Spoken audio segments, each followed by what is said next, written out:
Hey, this is the Ladies Room podcast. Welcome to everybody who is tuned in. Um, sorry, y'all. A little feedback. Thank you everybody for tuning in to the Ladies Room podcast. I'm your girl Ashley Michelle, and we have the whole crew here, minus one, for another great show tonight. We got Mrs. Jobo to you. Hey y'all, what's up? All right, she's our licensed therapist on the panel, y'all, always dropping gems. And we also have Mrs. Cannon Hill. Hi. Always some stuff to think about. And triple OG, the king on our panel, Mr. Darwin Hill. What's up, people? All right, y'all, we got a good show planned tonight. So I hope you share the channel, share it on your social media, join so that everyone can know about the Ladies Room.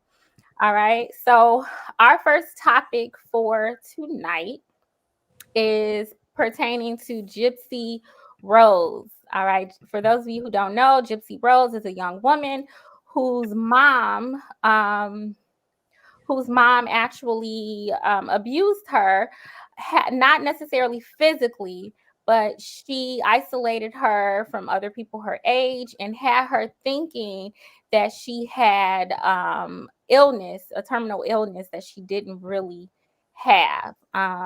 You all may have heard about Munchausen syndrome. Gypsy Rose's mom, well, Munchausen syndrome is a disorder or a mental disorder where you fake your own illness. You fake symptoms of certain illnesses, and it happens for a variety of reasons, but sometimes it's due to some unresolved trauma from your childhood that pertains to your own relationship with your parents. There are various reasons why people have Munchausen syndrome, but there's also Munchausen syndrome by proxy, and that's a little bit different. It's when you fake the symptoms of illness from someone else. So a lot of times we'll see it like with parents, like they may pretend like their child has like an illness that they don't have. And that's what we see with Gypsy Rose and her mom. And basically her mom, she met a young boy, and they plotted to kill her mom, and they did. Back in 2015, Gypsy Rose served 9 years in prison for that, and she was recently released. And so I just want to talk about that. Cannon, you had some thoughts about this. So can you share what you were thinking about this whole Gypsy Rose thing? Hold on one second. My camera was acting up. But no, what I saw some just people's energy around it. Like I sent you some TikToks earlier, and it's just really odd because I'm sure people saw there's this whole community of true crime people, and they love the true crime stuff, right? And so they're really weird about it though. Like they'll like start like fanning over these people that's like involved in the situation. So when she was getting out, they were all like excited for her to get out and wanted to see what type of content she was going to be putting out, and just like all of these, to me, like kind of inappropriate things. And then when she actually got out and she started to speak, they would bring her home, like, like just like our podcast, like just the rent, like, oh girl, come tell us about what you're doing. Like just this lighthearted, weird, like thing or whatever. And then they just started dissecting and tearing apart everything she was saying, everything she was doing. And like that TikTok that I showed you where they're talking about she's a manipulator because she said her mom used to squeeze her hand when she didn't want her to say something, and they talking about some on the video she was squeezing the husband's hand, so that means she's a manipulator. And It's like they just didn't went from 0 to 100. Like first they was all like, "Oh, we can't wait for her to get out. We love her. Oh my god!" And then now these people are like, "Oh my gosh, she's so manipulative. She's all these things." And it's just crazy to watch how social media is like treating it. And I just thought that was interesting how like they build this girl up, or they are. It's just like they're not dealing with the gravity of the situation. It's really odd. Let me see if my camera's good. Yeah, Like, are no, they still the same. Like it's kind of like they're taking it lightly. Yes. They not only are they taking it lightly, but they treating her like she's some type of celebrity and like she's just supposed to be this influencer all of a sudden. Like just because she got out of jail, so now she's supposed to be a social media influencer. Okay. And then they mad because she's not influencing right. Yeah, it's kind of like they're making, because she actually had a Netflix series. I watched it. It was a really good series actually, but I guess people are starting to like treat it like it's not a real story, not a real story of abuse. What do y'all think? What do y'all think about it? Should I play the video that you sent? Yes. Yeah. Okay, let me play it. Yeah. Okay, because I wasn't sure. Let me see. Let me play this video. Uh-oh. Hold on, y'all. Bear with me. All right, we're going to play this.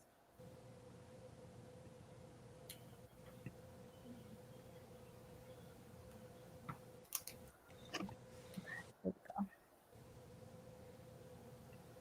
I don't see which one is it.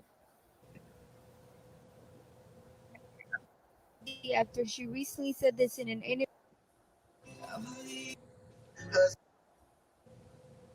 They are not buying it. People have not only started to turn on Gypsy after she recently. Oh my goodness, I'm sorry. They are not buying it. People have not only started to turn on Gypsy after she recently said this in an interview, but they have also started to point out that her husband looks exactly like her mother. I don't want to have to remind people every single time that I'm not the one that committed the act of the kill. So, I'm a part of it. Right. But in the state of Missouri, there's no such thing as accessory to murder. As we all may know, Gypsy Rose did not grow up in a healthy environment, which is why a lot of people feel for her story. And just within the last 2 weeks, she was able to gain over 6 million followers after being released, where others were able to point out that she has no remorse in her interviews and is a master manipulator just like her mother. I watched the act. I felt so bad for her, and she's a hero and a victim and this, that, and the third. Not anymore, babe. Yes, she is a victim. She went through some stuff that she never should have been through. However, if you actually do some research and watch her interviews, she's not a good person. She's a master manipulator, and she learned by the best one there was, her mother. All right, so what y'all think about this? Think? Yeah. Well, when I, the whole story is just kind of crazy to me, and how it just makes me look at the whole world. You know what I'm saying? Society in itself, like the things that we marvel over and give attention to, and like how is this woman become a celebrity because she partook in a murder and killing her mother? Like, it's just crazy what people would entertain and what society would throw money at, that's all I've been thinking about. Like, how is this woman coming out of jail from commit murder, and now she's on her way to being rich because she got the Netflix special, and I believe she got another show too. Like, they follow her every day, her life every day. One of my coworkers was watching it, and it's like a series. You know what I'm saying? It's got like a lot of episodes and stuff, and it's like on daytime TV. Okay. I think I saw part of it because I think they showed her the release of her from prison. Mm-hmm. Okay. They showed up to her getting released and everything they was talking about, and she was talking to a friend, talking about how optimistic she was that she was going to be getting released and everything went well, and and she does, to me, she does sound like a master manipulator. Like I can't imagine being in jail for murder, but and I'm pretty sure she's not like in a regular population with everybody because she's a celebrity all of a sudden in jail. So she probably has special privileges and stuff like that. But to be in jail for that, and she acts like it's not her fault, but she doesn't seem like she's remorseful or sad or anything. It's just all about, like, I don't know. It's crazy how she speaks about it. Like, it doesn't sound like a person who's remorseful about their mother being killed or anything like that. Okay. I mean, she's just playing the celebrity role. So she's a celebrity now, and that's what it is. Okay. I don't like it. What do you think, Jova? So let's talk about trauma responses and PTSD. Okay. Because unfortunately, a lot of us are not really educated on the different types of responses a person can have to trauma. Reality is, because I had to read up on this story. And after what I read and I, saw, like, basically from the time that the mom was basically using her to commit some fraud all the way up to when they found mom in the house, other than her actually murdering her mom, you got to look back at how she lived her life as a child and the instances of abuse, how she learned manipulation basically from her crib in different forms. We all learn some type of manipulation when we're born, but she learned manipulation like on a day-to-day basis. Like, this was her life for a long time. And nobody really explained to her, this is not right, this is deceptive, whatever, because her mom kept like that short leash on her. So it's so many different types of like long-term issues that come from traumatic experiences.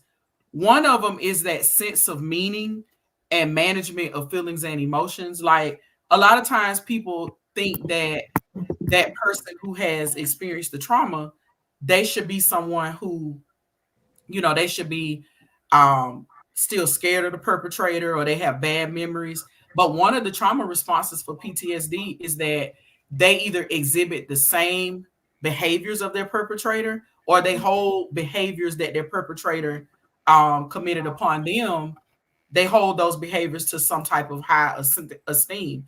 I think she's wearing a mask and really trying to be this brave person after this experience that she's had, when in reality, a lot of what she's doing, a lot of behaviors that people are saying that they see, this is just her responding to what happened to her.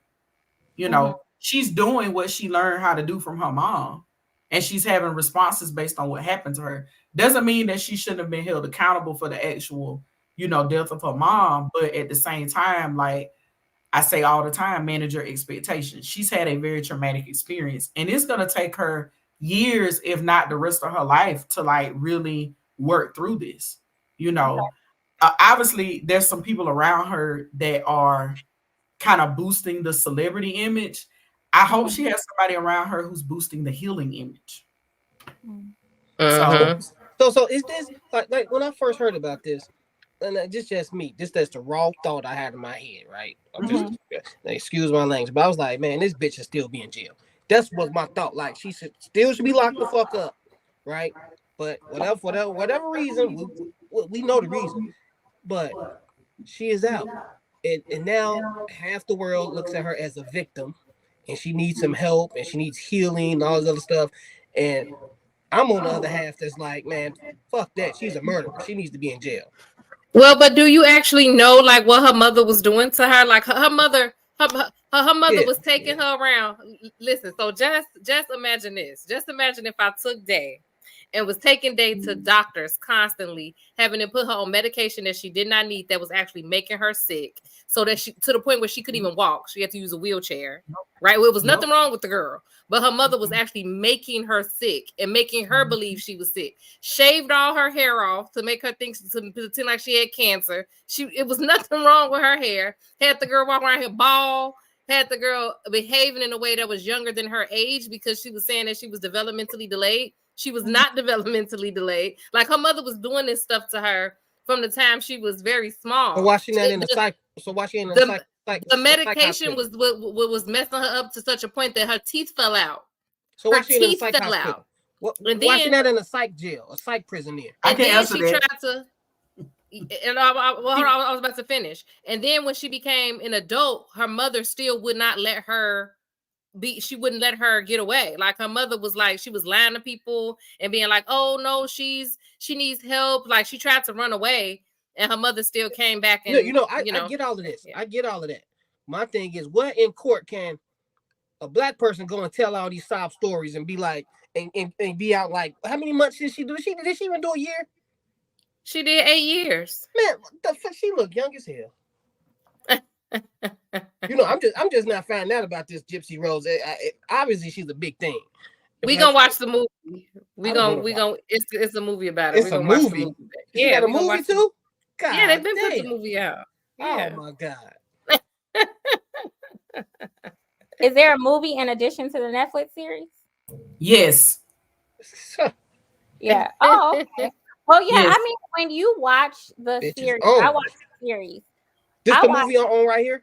This is the Netflix series. Okay. And it's crazy. It's like she didn't physically abuse her, but this woman had her thinking that she was ill. She had the entire community thinking that she had illnesses that she didn't have. She was taking her to doctors and making different stories, and I think she had multiple doctors, because eventually the doctors are going to know nothing's wrong with her, but somehow she was able to she was like just taking her to different doctors and like giving her treatment, putting her through like painful treatments that she did not need, saying she was sick. And she isolated her, and I think that's a huge part of abuse. She isolated her from just girls her age, and so she acted much younger than she really was. And anyway, you just see that there's definitely some abuse going on there. So my question to you guys is, my perspective changes a little bit since she was in jail for 8 years. Maybe she did get some help. Well, I thought it was much shorter than that. I'm not too I'm not well versed on this whole topic, but I just thought she was in and out like maybe like some months, a couple of years maybe. But it was 8 years. Maybe she got some help. 8 years is a long time.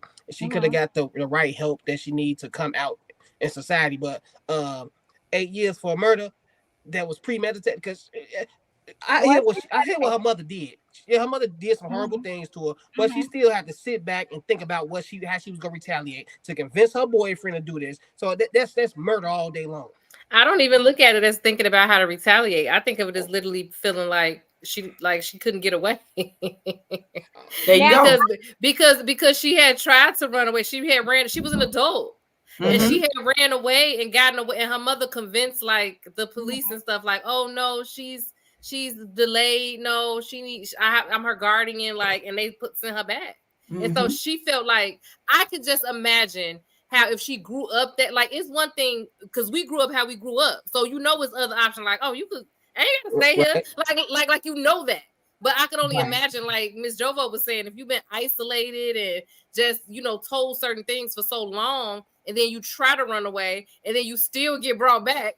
I don't know.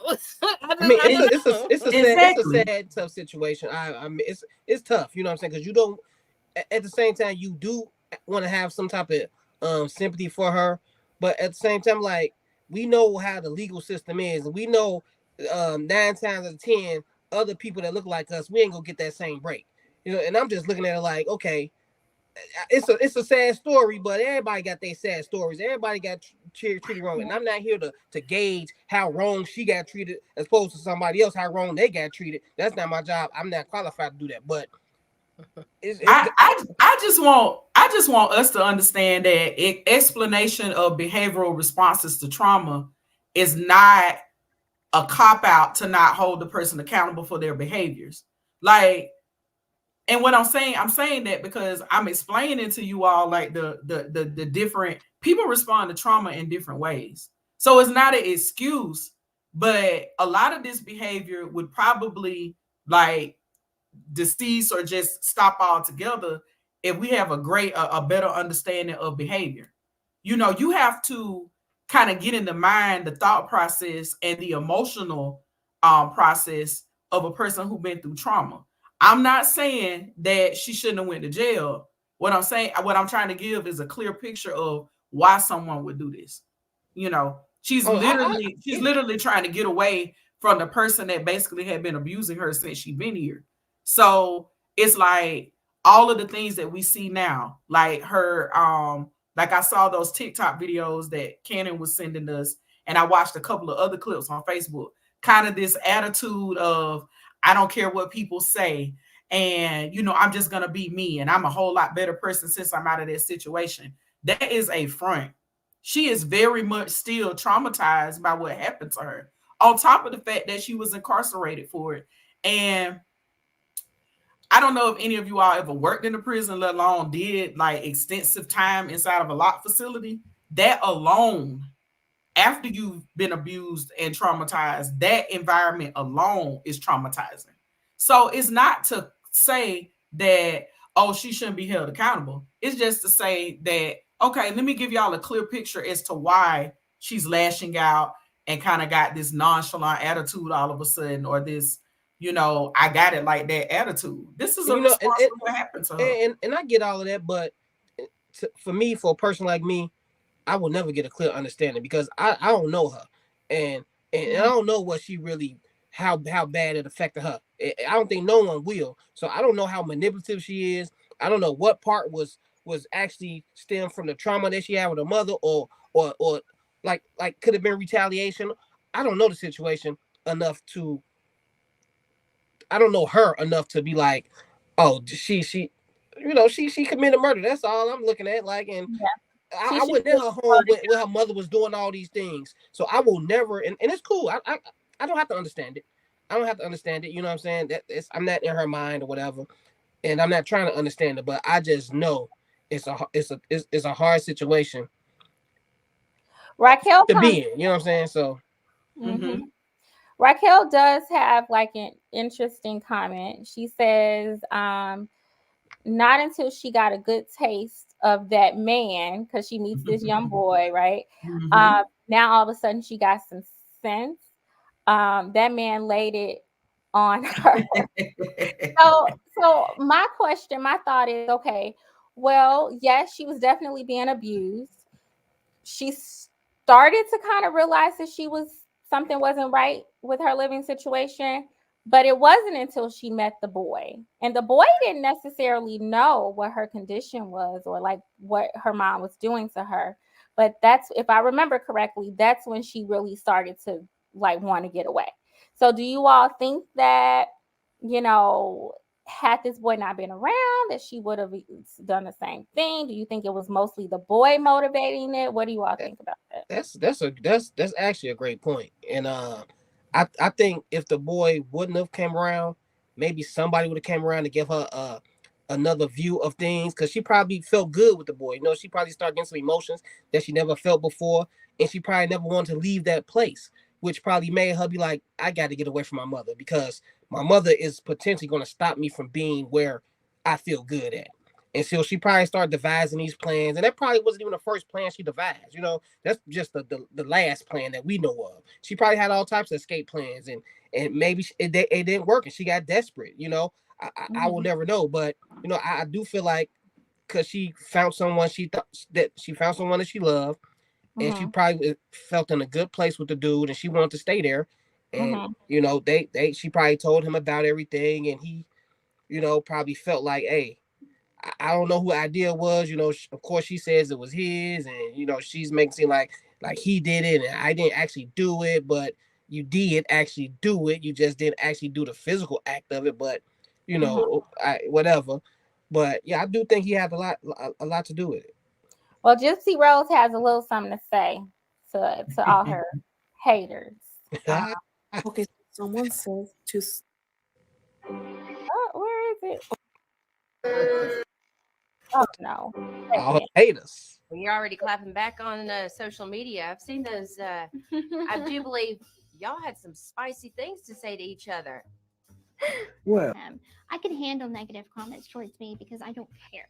But when it's about somebody that I love, I want to clap back. And that was my, clap back a little bit. I'm going to come to his defense. He's my man. Like, that's what wives do. Gypsy is living her best life right now. No, I'm just playing. No, she's happy to be out. And, she does have to try to navigate this new. Yeah, I just can't stand people. It's like people all up in the comments talking about how her husband looked like her mama. People traumatizing. Like it's They something are. wrong with them. Like for real. Like it's really something wrong with these people. Like that is like why would you be saying that to that girl? Like why would you be saying that? That is like crazy. Well, I think it's because they're not seeing her as a person that's been abused. They're seeing Right. her as like another crime project. you Right, know? right. Like yeah, that's what I mean. Like this entertainment because Yeah. because it's a community of people that Yeah. get entertained by true crime. No, And that's it's what we crazy because it's like, no, this is true crime. This is not Jason. This is not Friday the 13th. Yeah, we Like gonna this treat is it like this that is because real guess people. what? You She know? on here playing this. She on here playing this role, spicing it up for entertainment reasons. So we go give her everything we give all these other celebrities, the good and the bad. No, She but getting but the problem is what I'm saying is that they were doing that before she even got out. And so for Exactly. her, she feels like this is really her only avenue to make a living at this point because she's so infamous. Oh, no. So I mean, what is she really gonna get hired to do? Oh no, I don't blame her at all. She's supposed to get them coins. Hey, she Yeah. doing the right thing as far But as. Darren, you're saying like this comes with the territory. Oh, exactly. Like it's sad to say, but this is your life now.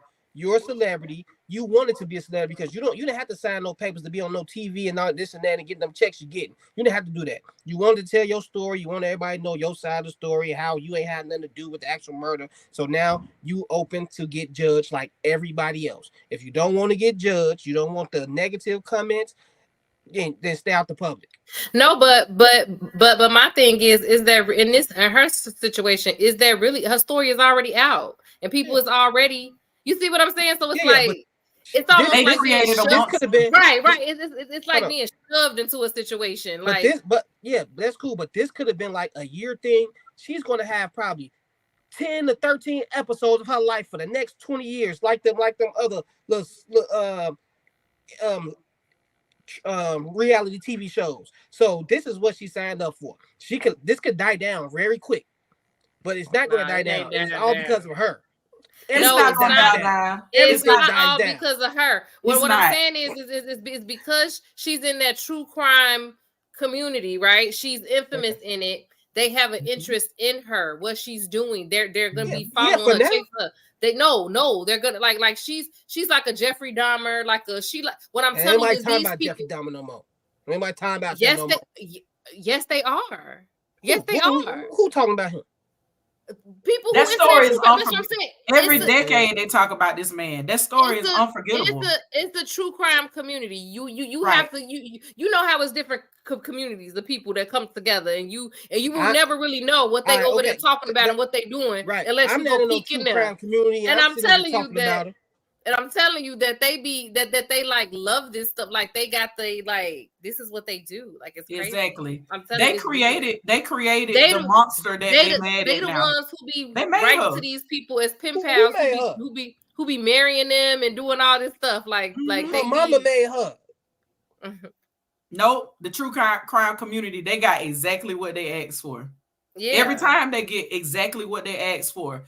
I'm trying to think of the story that Lifetime made out of a movie in the 80s and 90s. I cannot think of it. But the woman, husband, white couple, very affluent, had 3 kids, perfect life, owned houses on every side of the country. Wife premeditates to kill husband.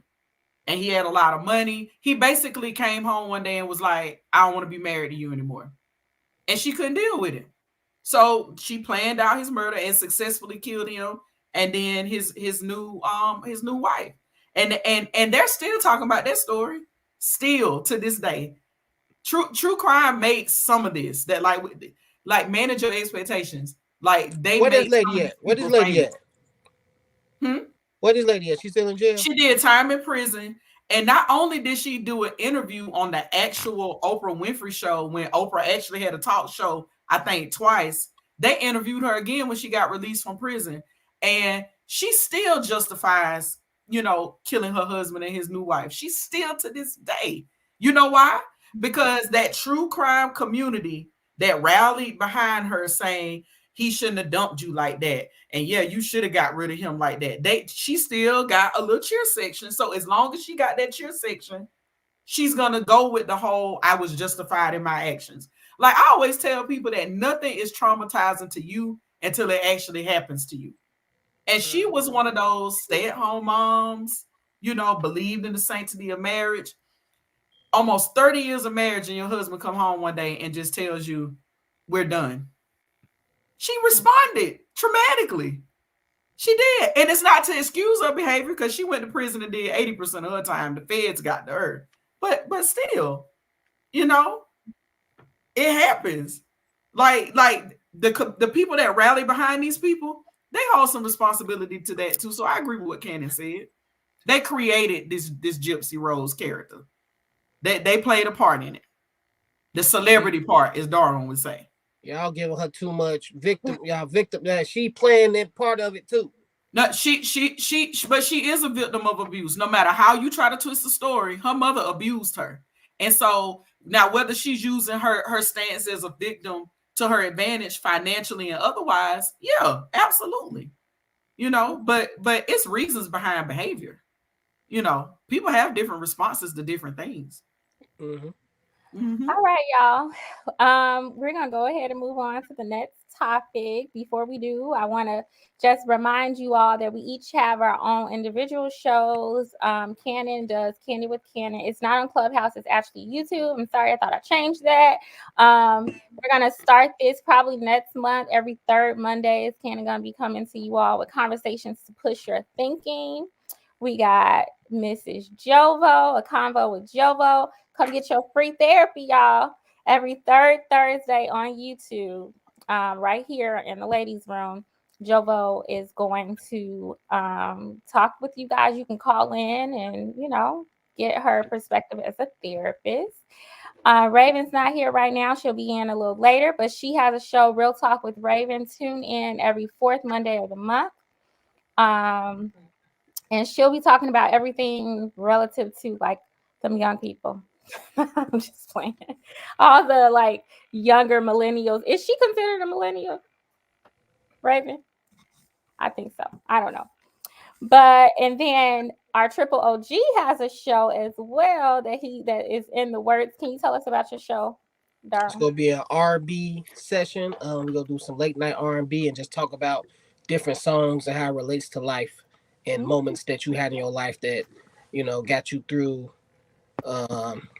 And you got through with a couple of these R&B songs. We just go talk about that and vibe out and break down some of the words that's actually being said. Because once you start breaking down some of these words, you start realizing, they was deep. So that's gonna be a good show. I love that. That's gonna be a good show. Just think about the songs, like and all the dialogue that we can have from just the song and the stories people gonna tell. I can't wait. When you start, Darwin? So I'm thinking about the next 2 weeks. Okay, next 2 weeks. Yeah. Cool. All right. Probably like a day before Valentine's. I might do a Valentine's Day special or something like that. Like yeah. Oh, okay. Right around Valentine's Day. Yeah. Okay. So we're gonna move on to our next topic. For everybody who's watching, just go ahead and click that like button. And make sure you subscribe and share our channel. All right. The second topic, all right, this one is interesting. So the topic is actually we're going to respond to a video. All right. So the video is it's actually a small clip from the Lapeef show where one of the panelists shares his opinion about women and life and the life that they have. All right, here we go. Where is it? There we go. Don't have to worry about their stress. I think a lot of ladies don't have to worry about their stress. Even the ones who don't have a man, they always have a man they can always call on to unload or figure something out, to get something fixed or done, and pour their burdens on them by whatever it means. Oh, my car's not starting. It's too cold outside. Maybe I can call my side dude who I normally just go get dinners with. Maybe he can come over and get me a jump or something. So now the stress is no longer on her. It's poured on this man who is her DoorDash guy. You know what I'm saying? Or the dude that just comes over and lay the dick to her Now he's over working on the plumbing work for real instead of laying the pipe. He's over fixing pipe. You understand what I'm saying? So, yeah, that's the reason why they have no stress. I think a lot of ladies don't have to worry about their stress. Even the ones who don't have a man, they always have a man they can always call on to unload or figure something out, to get something fixed or done, and pour their burdens on them by whatever it means. Oh, my car's not starting. All right, y'all. I just thought that was hilarious. But I want to hear what you guys have to say before I say anything. Go ahead. Who wants to go first? This is why I don't associate with men anymore. You know, hey, I'm not, my gender is not a man. Okay, I'm like a Trojan. You know, I don't identify with these man species. Okay. So, you know, but it just sounds like another way to complain about getting put in the friend zone or something like that, right? You know, like women don't have any stresses just because you're not getting what you want out the deal, because you feel like you're getting called just for other things beside like land the pipe or, you know, a committed relationship. So now you want to make it seem like women don't have any stresses. Like if you think women ain't got stresses just because she's not calling you for sex, then I don't understand if you understand life, you know, and what's all intact with life. You know, like women have kids, women have bills, women have careers they're chasing, women have spiritual callings that they're trying to get to, that women trying to better themselves, and all because you feel in a certain way, because you're not needed in a certain way. Now they don't have any stresses. Like, and it's just like, I don't think these dudes be thinking about what they saying before they say it, you know. They just want to come on the internet and complain and complain and complain about things, and they find new ways to do it now. You know, they find new ways to be the victim. You know, like now she don't have to worry about nothing because we coming to rescue the, like, where you see a community of black women dependent on black men. Where's this community at? I haven't seen this community yet. Because if that was the case, the community won't look the way it looks. If women could actually depend and call on men to do certain things, like they claiming that they are, the community would not look the way it's looking. And these dudes wouldn't be complaining the way they're complaining, because everything, you know, the energy is always going to be reciprocated. The thing is, they just don't want to do with all the other things. So now they find another way to manipulate women now. And it's just, you know, a lot. Some women go fall for it, though. Sad to say, some women will fall for this. Yeah, that's so true, Darren. Like, a lot of these men, I think, I'm not even sure they believe half the stuff they say. Oh, hell no, they don't believe it. They don't believe this. I was talking with my wife the other day. I say, a lot of people think that these men are just talking because they don't know. No, they know exactly what they're doing. They know this is manipulation to the 100th power, you know, because they do it in all types of ways. Whatever's not working, they move to the next strategy, right? And I think they sit down in groups and talk about this shit. Like they have a, you know, they leader died, so now that new leader then stepped up, and now they just like taking all these other ideas from the other the other shareholders, like, so what we gonna do to get these women to act right today? And they just come up with these ideas, you know, and it's just worse than an idea when KFC put the 2 chicken patties together to make a chicken sandwich. This is how bad it is, you know. And I don't know what these guys are thinking about, but it's sad. That's why I don't associate with that title man, because they making it look really bad to be like, oh, I'm a man. Like, really? Like, I don't want to be associated with these clowns no more. Like, I'm just a Trojan, you know, and that's all. I'm just call me Trojan. No, not Trojan. I'm a Spartan. Yeah, I'm a Spartan. Call me Spartan. Right. Yeah. What do you think, Mrs. Jovo? My response to this video is tighten up, Chief. Get you some help. Get you some support. Don't be mad because I got help and support. Thank you. I got mine. Go get yours. Like, what's stopping you? Like, what's stopping you? How many more days we gonna sit on the internet complaining about the modern man and the modern woman? the modern woman needs to get it together. She needs to be here for her queen and all this. I'm with Darwin. Like, hey, I got mine. Go get yours. Like, really, like, honestly, like, okay, so you got friend zone because, you know, just like Cannon says all the time, they get on the internet and tell on themselves, you know, I got friend zone, so now I'm gonna turn it into, oh my God, women have it so easier than men. No, you just got friend zone. You literally met a woman, and for the last 6 months, you've been whining and dining her. You've been Netflix and chilling, and ain't get none of the chill to go with the Netflix. And now all of a sudden, women got it easier than men. Tighten up, Chief. Yeah. Date a different woman. Like get it together. Like, I got my help. You absolutely right. I got somebody to call if my tire flat. You absolutely right. If my toilet don't flush right, I got he right over there. He's right beside me. I got my person. So if you've been shopping for your person for so long, the common denominator is you. So tighten up. Yeah, a lot of them, like, it's like their life isn't what they want it to be. Mm-hmm. Got to find somebody to blame. Yes. And it's like, I think they spend so much time. Like, I think a lot of them, like, it's like they're just in this, it's like their response, the last resort that they have come up with is to blame Black women.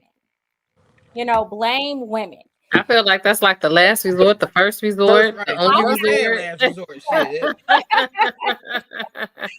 I say last resort because there's so many other things that they could be doing, right, to make their lives better. But it's like, I think a lot of men, like in this generation, are feeling like, oh, women say they don't need us. And it's like, no, it's not that women feel like we don't need you. It's we need you in a different way than what women in 1800 needed you. So as opposed to becoming that and being that and offering that, they would rather point the finger and say, oh, it's all your fault. Y'all don't do this right. Y'all don't do this right. And so the manipulation comes in with trying to make women think that we can't do anything without them and that our whole existence is in that our whole existence and why our lives are so easy is because of them. Not because we have support systems that we curate, not because we talk and communicate. We find friends that are invested in our well-being, not just friends that we can go out and drink with or, you know, party with or eat with. We find friends that are invested in who we are as people. Like, blame the women. Like, it's your life is so easy because we make it easy. It's like, no, your life could actually be a little easier too if you face some of these demons you have and some of these issues that you have going on. If you go to therapy, if you get some support systems, it's like, it's just crazy to me. Like, how did he sit up there and really say that? Like, but with everything that you said, you missing the piece where you first have to, like, in order to do all of these other things that you're talking about, or be like, you can just be what women want. Like, you have to respect that group of people first, and you have to actually value that group of people. Yeah. When has that happened? I'm just saying, like, in society in general, right? Like, women are just greatly devalued in general, unless they have to be like, again, a caretaker for like everybody else. Otherwise, it's like, what is, like, that's what women's value is seen as, not as like a person. You know what I mean? So the way, like, why would you want to have to step up and do to impress who? This thing? like maybe if it was a person, like my guys are people that I try to impress, then maybe I would be trying to impress it. But it's this thing that I'm owed. So, like, I don't understand. Like, why would I step up to do anything? But but what was funniest about what he said is he was just loud and wrong. He was all loud and wrong. Because let me tell you something.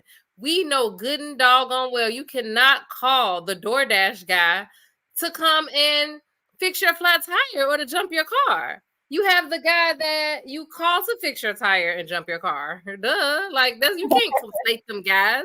Like he's about some, and she could just call. No, you just can't. No, you just can't. You have to either you got a roster where you have a very specific man for a very specific thing, or it doesn't exist. Like, no, you can't just call any man you know and they gonna come do whatever you ask them to do. What the hell is you talking about? and they sitting up here and and ladies, they telling y'all exactly what they want from y'all and what they want from y'all. And it's just sex. And it's just sex. Because 1 month it's the we ain't paying no bills. Then it's we ain't paying extra. Y'all get child support and this and that. Why should we have to pay child support? So they don't want to pay your bills. They don't want to help out with their kids. Now they complain about stuff that men used to take pride in, like helping a woman with a flat tire. A woman living by herself and she has a house and it needs to be snowed out. Oh, I ain't shoveling no snow. I'm not doing this. Like I didn't have no kids. I'm not fucking you, so I don't have to do this and that. So they complain about doing manly things. Yeah. Like the group of men I hang around don't have a problem doing that. Like shoveling snow, changing flat tires, whatever it is to help a woman. You know what I'm saying? Like who complains about helping women? What man complains about helping women? Only a man that's not getting what they want from that woman. Because when you help somebody, you're doing that for you're supposed to be doing that for yourself, for one. So if someone asks you for some help, if you don't want to do it, just don't do it. Mm-hmm. And if you feel like doing it, then do it and feel good about doing it because you did something out the kindness of your heart. But these men these days, they always have to get something in return. So that's not how a man that's supposed to be a protector and a provider is supposed to work. Now, you can be that, but don't sit up here and act like you're this high value man just because you claiming you making 6 figures or whatever. Because everybody making 6 figures now. So I don't even know no broke people no more.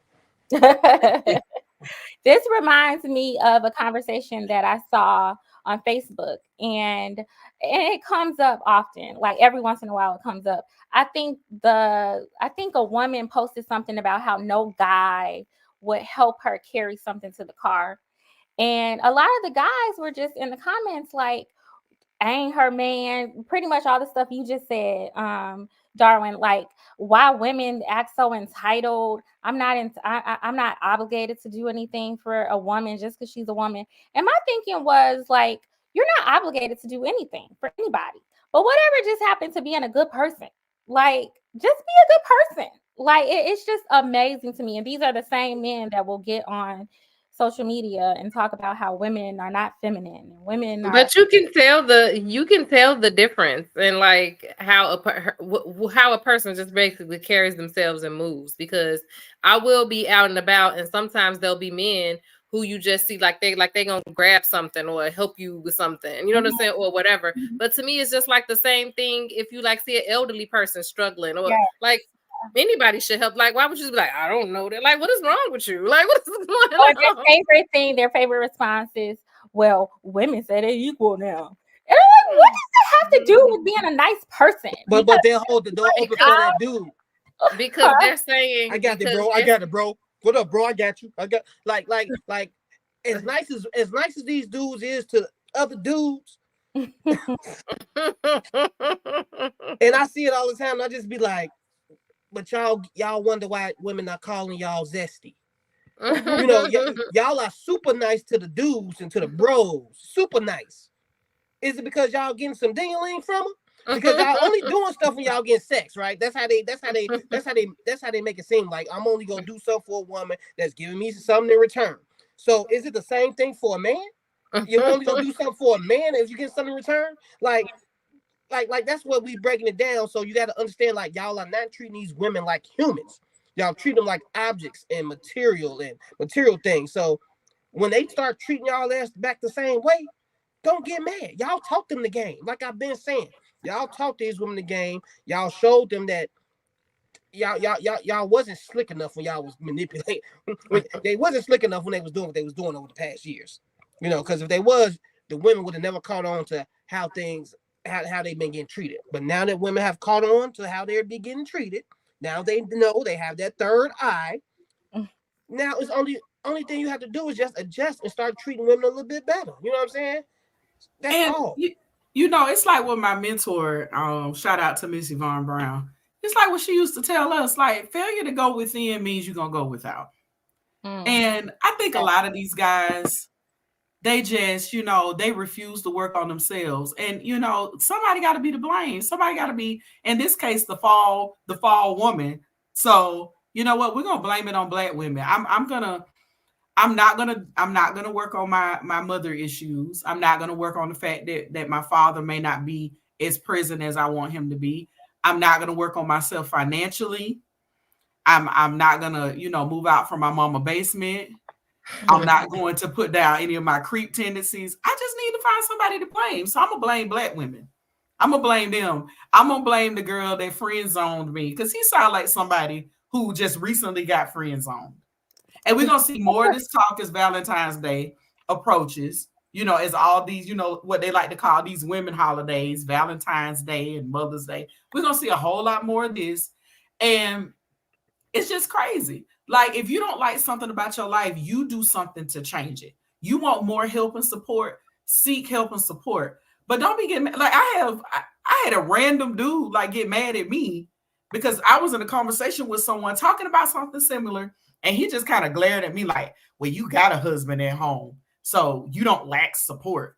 And I almost asked him, are you jealous? Like, do you want a husband?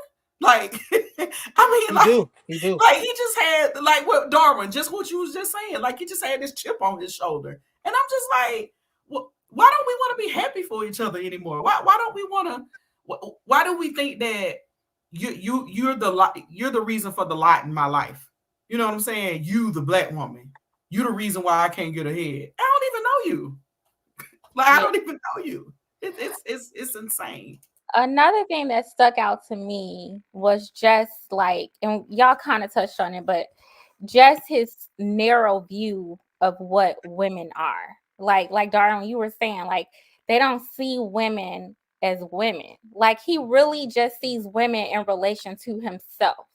You know, like he said, they don't have stresses. They can call somebody for everything problem. Like our only problem is somebody needing to fix our car or our car not working. Like we're people, and because we're people, we have people problems. Like I seriously, and I have wonderful men in my life that I have been able to call on, but the people that I call on the most are women.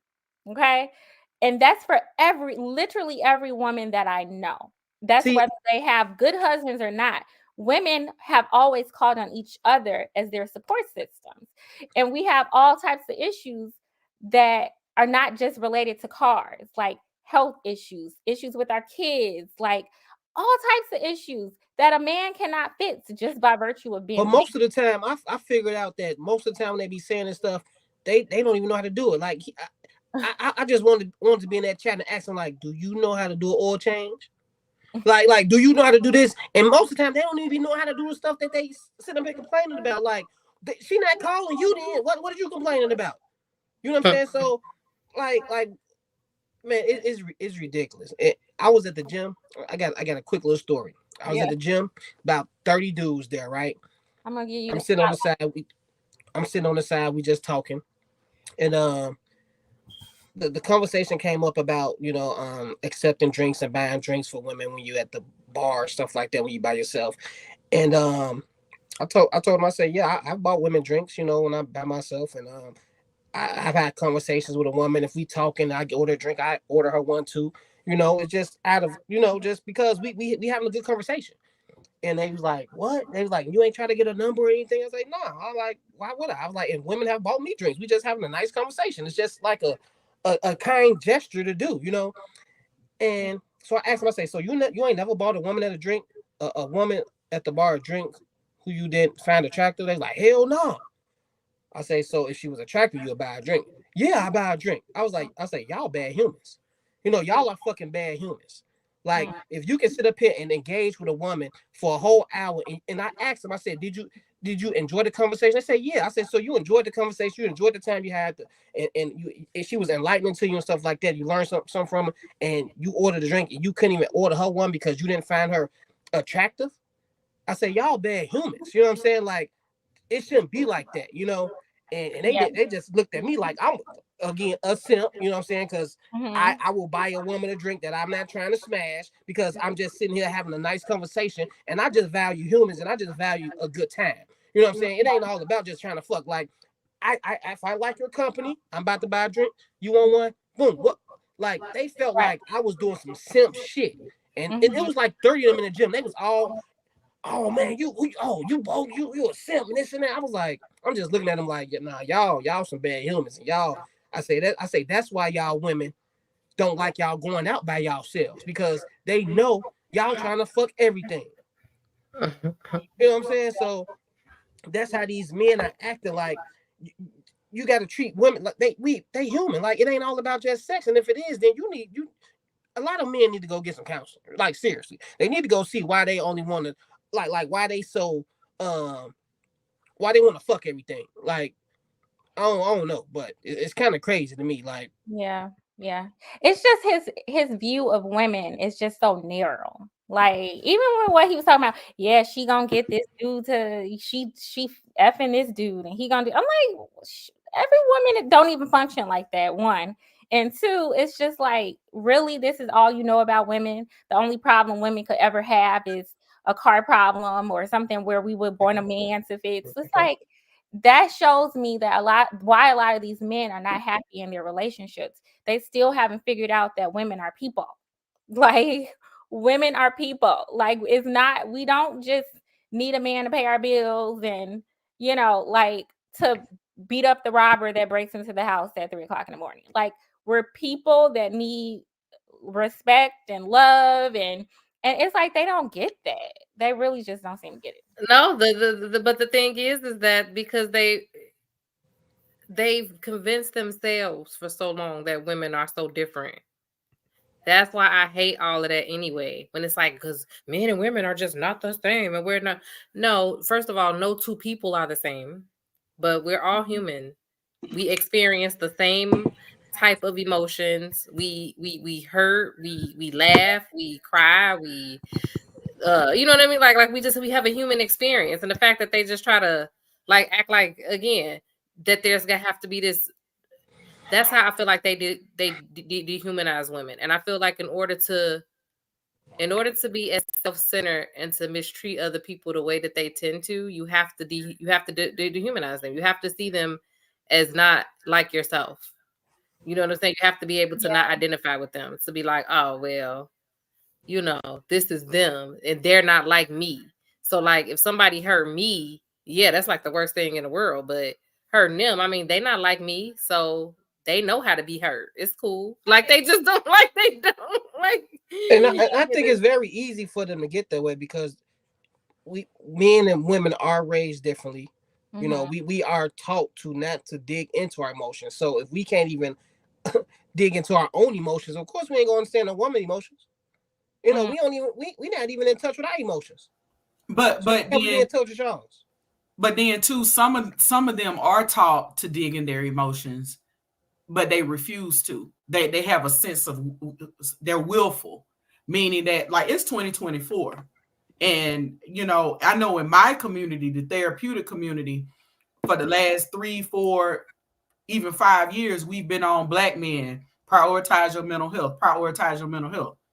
We got Facebook groups just for you all to prioritize your mental health and find support and resources. And what is the conversation they always telling women? There's no excuse. You guys need to do better. Y'all need to hold yourselves accountable. Well, let's flip the tables tonight. Like, why are we still talking about y'all literally low key trying to tell us to be your piece when your piece is your responsibility? Like, if you're not giving yourself something first that you asking the other person to give you, what are we talking about? Yep. What are we talking about? And that goes along with what I was saying, that even that while men and women do tend to be socialized differently, right? So the only thing that means is that we may express ourselves differently, but we still all have the same human experience is what I'm saying. Like, and it's like, that is just not understood. Just like you said, a man may be taught to express his emotions in a way that he bottles it up, or anger is the only acceptable way to express it. But that still don't mean he don't feel hurt and he don't feel sad and he don't feel whatever, right? You still feel it. You know what it feels like. That's what I'm saying. I think you get to lack empathy for that other person because you get to dehumanize them and other them. So as long as you can do that, and whereas women again may just express something differently, but that don't mean they don't feel the same way it feels to you. And I feel like if more men would do that and empathize, then they wouldn't treat somebody that they claim that they love that way. Like you wouldn't want to be treated like that. So if you humanize this person, then you would know how that feels, and you wouldn't want them to feel that because you know that don't feel good. So I don't know. Fuck all that, ladies. Y'all just stop giving these niggas some pussy. I'm with that. I just told somebody on the internet today. I said, look, listen. I said, if you got some of these characteristics, if you selfish, you don't know how to help yourself, you're willful, you refuse to use the resources that have been placed in front of you, you ain't got no business taking your pants off. Leave your pants on. Because what we don't need is another version of you walking around here.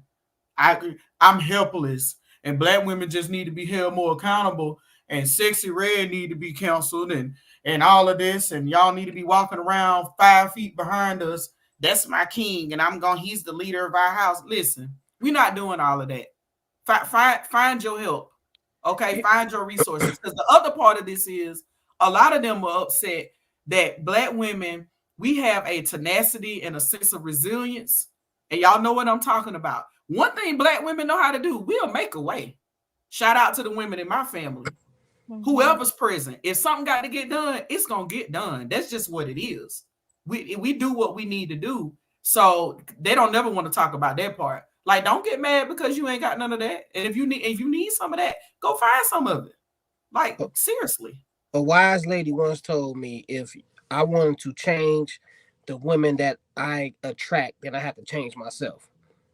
And these men need to look at themselves and see why they getting these same type of women, because they think these Sexy Reds and these certain type of women are the majority of women around, and that's like what they're gonna get, period. So they like kind of gave up this I'm gonna stop looking for a woman type thing because they feel like all women are like that. When no, nigga, you just attracting these type of women. So if you change your behavior or the things you do or the places you go or whatever the case may be, whatever you need to do to change your surroundings and the women that you have around you, you need to do that. You need to take a look in the mirror and see why you get these type of women. Because if you truly feel, these for the men that truly feel like they're just getting used to relieve women from stresses, and they've been used for food and plumbing issues and yard issues. They know how to do that. Right.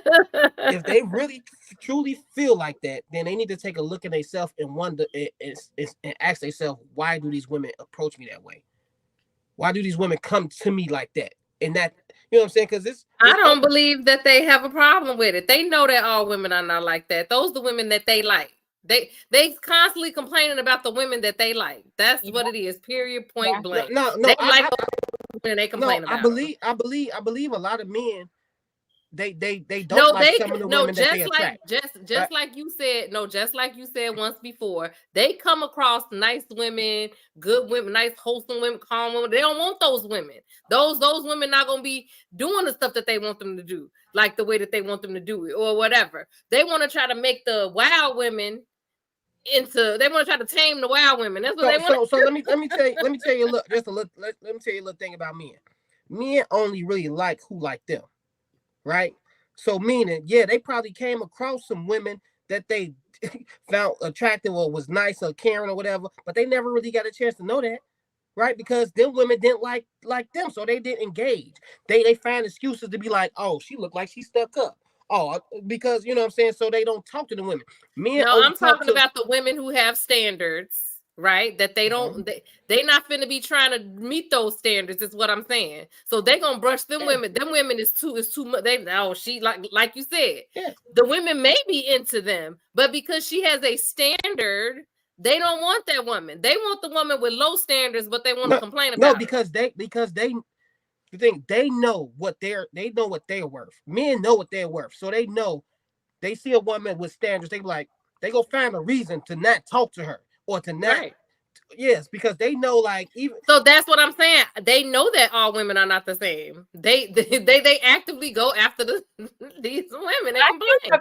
I think a good example of that is the whole discussion about like body count and the 3-date rule or whatever. Like on one hand, you have men who are like, yeah, I don't want no woman with a high body count, and I don't want no easy woman. I don't want a woman that's been around. But then when you're dating a woman and you've been out with her, you like, I gotta wait 3 days. They're like, oh, well, she must not like me.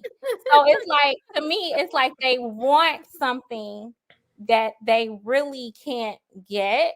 Oh, don't even get me started on that. They're not willing to do and be. Don't even get me started on that. I don't see how a person is coming out of their mouth talking about somebody's body count when they trying to sleep with everybody that they see.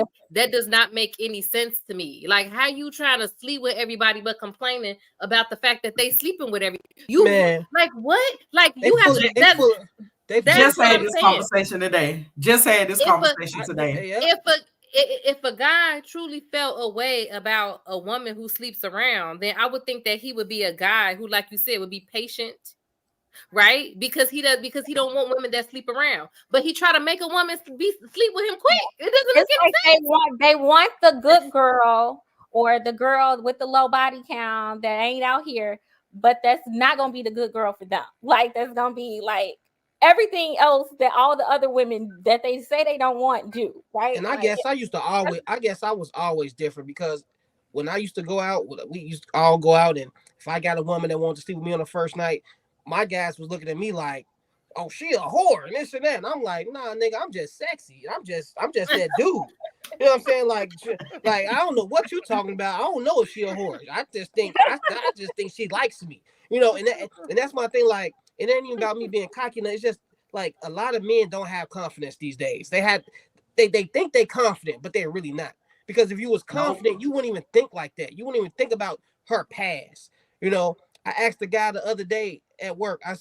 He said, they body count matters and this and that. I say, oh really? I say, so your girl now, I say, when y'all got together, I say, you asked her about how many dudes she slept with? He was like, nah. I'm like, but you just said that matters. So how come you didn't ask her then? Mm-hmm. So if something matters to you, you would inquire about it and try to figure it out. I'm like, it don't really matter to you. I say, the only time it's gonna matter to you is when you get mad at her and you want to try to shame her. That's when it's gonna matter. I say, so don't sit up and try to act like these body counts matter, because don't no man start no first date off or the second or third and ask a good woman like, so how many dudes you slept with? Unless that's a very insecure man. So yeah, I don't think I ever had no guy ask me that. That's what I'm saying. Really like, and especially I think that's stuff that people ask when they like teenagers, when ain't nobody even sleeping with anybody that much anyway. Exactly. But adults do not walk around. I think adults, especially sexually active adults, just you should know that people are sexually active. Like, what do you like? We wrong. Like, what? He said, you don't know how many parties your wife had? I say no. And I don't care. You know what I'm saying? Like right, like what is going on right now? What does that information do? Like, what do you do with that information? Like, I wouldn't care if she was staying in Amsterdam and she was in one of them. You was on one of them. When you walk down the street, you was one of them. I was at a brothel. Exactly. I wouldn't care. I used to be in a brothel. I was trafficked it and all that. I was like, hey, okay, cool. You treat me good. You ain't got nothing. We all good. You know what I'm saying? Like, who the fuck cares about all of that? It's so wild it's wild to me. The ones with the community D complaining about child support and complaining about body counts and complaining about what a woman got on. And, you know, it's just so wild to me, because it's just like, how you not see that you're not the problem? Like, you the one pulling your pants down every time you get a chance. So why are you not saying that you part of the problem? their answer to that is, well, you know, just like Candy said, well, Women you know, control men sex. and women are different. Men and women are different. Women control Like, sex. show some discipline. Like you, like they have all these expectations. Like, you know, if you're the guy or the gal, if you're the gal that's saving it or whatever, you know, like I was one of them once upon a time. You know, you saving it, you want that special person. Kudos to you, but don't let nobody shame you for what you're trying to do with your life. And on the flip side of that, you know, the dudes need to stop walking around here, just like Candace said. We ain't in 8th grade no more, 9th grade. How many people you been with? Do you know how to put on a condom? Okay, like yeah, like that is the weirdest question. Like, what do you want to play by play? Like, are you like a weird voyeur? Like, you want to like? But my whole thing is, are you gonna sit here and talk about how many people you've been with? Like, are you even thinking of? That's exactly my point, Ms. Jovo. Like, you're not even thinking about the amount of people you've been with. Not only that, you're actively attempting to sleep with everyone you encounter. Exactly. Yeah. But you want them to, and then if somebody, a lot of times if they won't sleep with you, you mad. But then you talk about body counts. It's not. Yeah, and I don't even mind. It's crazy. Yeah. Like, and I personally, I'm a little bit different, and Sorry, I have a slightly different opinion. I think I could see why some people might think it's important, right? For various reasons. I won't even get into why. But my thing is kind of like what y'all were saying. Like, you can't be like how you want something that you're the exact opposite of. Like, just because you're actively making sure that people, that's what I'm saying. Like, if every woman you come in contact with, you trying to sleep with them immediately, that means you're actively like sleeping around. So how you're like, you're contributing to the problem. So how, like, what? But I think a lot of them just complain about it. But I don't think people realize that, like, a lot of these men don't realize they're not compatible with that type of woman. And two, they really kind of don't want that type of woman. They won't. They don't, because that's not what they're used to. They want a girl that, you know, is down to do. They've been down to do. So these dudes don't care. They only care to try to manipulate a woman. I'm telling you, these dudes don't care if a woman has. Listen here.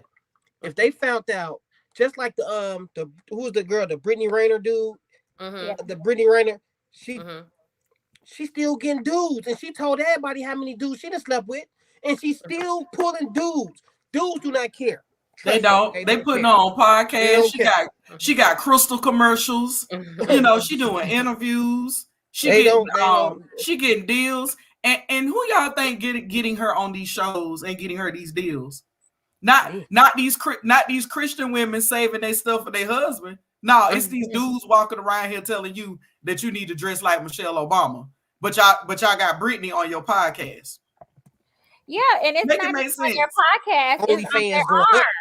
It's not just even on the podcast. It's on their arm. These are the women that they are drawn to. This is who they like. Because they want to sleep with every woman that they encounter. So the easier it is to sleep with the woman, that they like that. But so what that's why it's not making any sense. But then that's what I said. Like, I could not imagine. I don't know, just the mental gymnastics that men are socialized into is just wild to me, because I could not imagine feeling like I devalue somebody every time I sleep with them. Like me sleeping with them has lessened them as a person. Like, if I actually felt like that, like I made them less than a person, like that's weird. So that is the weirdest concept to me. Like, I slept with you now, you're soiled. Like, what? Like when they call women 304s, and it's just like 304 is an area code meant for specific people, like a specific region, and you fall in that region too. Like seriously, like it's a deflection for them not to discuss why they lack discipline when it comes to sex. That's what it is. It's a deflection. It is a deflection. All this talk about how women got it easier, how marriage benefits women more than it benefits men, is just a deflection for you not to have to talk about your deficiencies, for you not to talk about how you lack discipline, for you not to talk about how every relationship you've been in the last 24 months always has some kind of weird ending, and you refuse to see that you are the common denominator to all of your failed relationships. Like, it's just a deflection for them not to talk about what they really need to be working on. I agree. I agree with that. Yeah, but them a bunch of weird ass niggas over there at that little beef group though. They weird as Yeah, fuck they over are. there. But it's refreshing to see that there are like some male podcasts out there where the men act like they got some sense. Yeah, I've been seeing that a lot lately. I was like, whoa, this is refreshing. Like, Mhm. they are. Unfortunately, the more toxic ones are more popular and they go viral. Their videos go more viral. But there are some podcasts out there where there are black men. Like, I watched one today and I was just like, wow, like this is now I know black men like this, but it's refreshing to see them on podcasts, because for so long the most toxic men have been, you know, rampant through the space. But you have men who are not like, oh, women are perfect and women are gods, but they are also balanced, you know. And like there was this one discussion these guys had, and it was just like such a mature conversation. And then I go over to that show and it's like another world. But that's because that's what it's attracting, you know. So they all kind of gather, all the incels and the jaded men, they kind of gather. Just I like think they did. I think they watched some old shows that some of these channels do, and they watched some old shows from, you know, rest in peace, Mr. Samuels. They watched some old shows, people who've been unplugged for a long time, and now they just like, oh my God, what's been going on the internet? No wonder. No, I think I've been watching some of the newer shows, and I'm proud to say that a lot of men are stepping up. Yeah. And they are really focusing on like male issues and men improving themselves versus this type of conversation, which deflects what really needs to be happening. Like, y'all need to work on you. Yeah. Yep. All right, y'all. We're gonna go ahead and move on. That was a good one. All right, that was a good one. Y'all ready for some more? Yes, ma'am. Let's go. All right. So we got two more topics. I don't know which one I should ask first. Okay, I think I'll go with this one. So, how can Black people control their image? For a long time, Black people really couldn't control their image, you know, in the media. So, for a period of time, Black people were not even cast in certain things, right? They would have white men in blackface. And a lot of times, Black people, specifically Black men, were portrayed as being wild animals, not intelligent, not responsible, almost childlike, animal-like. Black women were portrayed as being uneducated, simple-minded, whores, all the negative things, right? A lot of the things that we see today, right, in media. So there was a time when we really couldn't control it. Now, I would say we can control it. And one video I want to play is from the cast of Good Times, or part of the cast of Good Times. We all have probably heard the story about how John Amos's character was written off the show because he refused to continue to play into the negative images of the Black family. It turned out that Esther Rolle, who played his wife, ended up leaving the show. She actually quit because of a similar reason. And so I want to go ahead and play part of it. As a father was added to the show. Good Times began airing in 1974 and was television's first Black sitcom to present a two-parent family. This milestone was due, in no small part, to Esther Rolle, who played the family's stern yet loving matriarch, Florida Evans. Aside from her immense talent and beautiful rusty voice, Rolle was known for her strong will. When cast for her role on Good Times, she would not agree to take the part unless a father was added to the show. Esther grew up in a large family where the father was present, she told Ebony magazine in 1978. I had a good father. I wanted the characters to portray a family as mine did. Back then, that type of tenacity was risky. as the show's producer, Norman Lear, was pretty adamant about not having a father in the sitcom. Not only that, but because the series was built around the character Florida Evans, Roll approached Lear before production began and asked him, "Am I going to have some say about this show? Remember, I've been black the longest." The persistence of Roll proved to be worth it as Good Times went on to be a hit. Here's why Esther Roll left Good Times, then came back. When Good Times first hit the air, it became an immediate ratings success. With the rising popularity of the show came the breakout of the sitcom's most popular character, J.J. Evans, played by Jimmy Walker.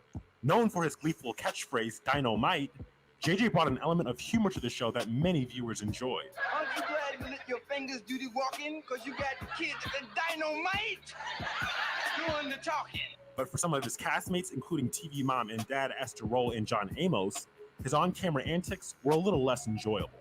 Good Times intended to be a show focused on parenting in a black household, incorporating a humorous twist to serious topics.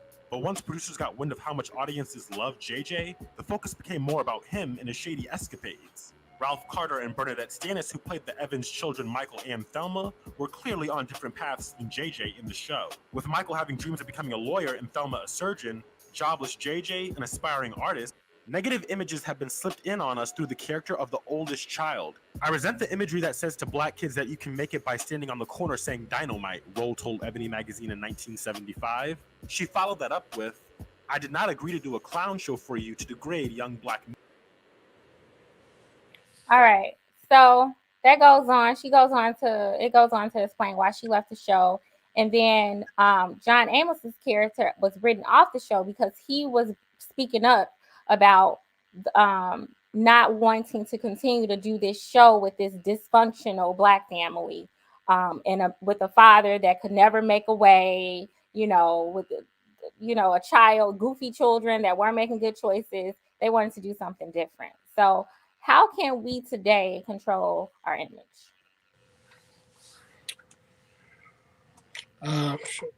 Us, with the platform that we have, we can make better choices and talk about for us, just talk about these things right now, but for celebrities and stuff like that, it's what Esther did. She took a stand. Like, hey, I want a black father in this. I'm saying, I want to portray a strong family with a 2-parent home. And celebrities need to do that more often. They do have a say. Some of them have a say. I understand they don't want to turn down a check. That's they living. That's how they can go make their money and stuff like that. And it's hard, but the ones that are well off and they don't really need another check, if they really about something and the stuff that they be talking to, they need to start making some stands, but for people like us, we just need to bring about awareness and start talking about stuff like this a lot. As far as the show, I have mixed emotions about that, because when you have kids, you have multiple kids, some of them gonna be successful, some of them ain't. Yeah. So I understand she's trying to portray this type of family, but at the same time, you still have to be realistic about things. Especially at that time when the show was going on, like they wanted everybody to be the Cosby Show. Yeah. Like, you got a son that's about to be a lawyer, and hey, you doing good for yourself. You know what I'm saying? You doing good for yourself at that time. So, hey, you got a struggling artist. That was happening back then. You had struggling musicians and artists going on. That was actually that time when people wanted to be part of the jazz and stuff like that, and be all a part of the art. So, but that's her decision. She wanted the show to be about something else, and that's her choice. She isn't wrong. You know what I'm saying? But I don't think they were wrong either. Now, their intentions probably could have been wrong. You know what I'm saying? Like, they probably could have had some type of, ill will towards the characters and stuff like that. But it's ratings. And she stood for what she believed in. So power to her. You know what I'm saying? But for everybody else, we all just need to do what we believe in. And if black people really believe in a change, then start making that change with yourself. You know what I'm saying? Like Michael Jackson said, take a look in the mirror. I think now more than anything, we are at a place where we can control our images. like in a way that we've never been able to do before. And I just think a lot of us are not even trying to, you know, like there's a lot of Black media or media that is, you know, completely ran by Black people, and we still like, well, one of the biggest ones that's always getting called out, Tyler Perry, of course, right? Tyler Perry has total control over what he puts out. He still chooses to put out certain tropes, you know. And it's like, I don't know if y'all saw that, what that guy called himself, the something gorilla or something, like that big that big Black guy that be walking around dancing around. Oh yeah. Yeah. Whatever he called, whatever he called himself. But he be posting like pictures with him like smiling big with watermelon. It's like you choosing to do this stuff at this point because nobody's making you do that or telling you to do that. You're just you're choosing this. So I think we can control our image now, but I think a lot of people do go where the money is. And I do think that it is money in seeing certain stereotypes of Black people.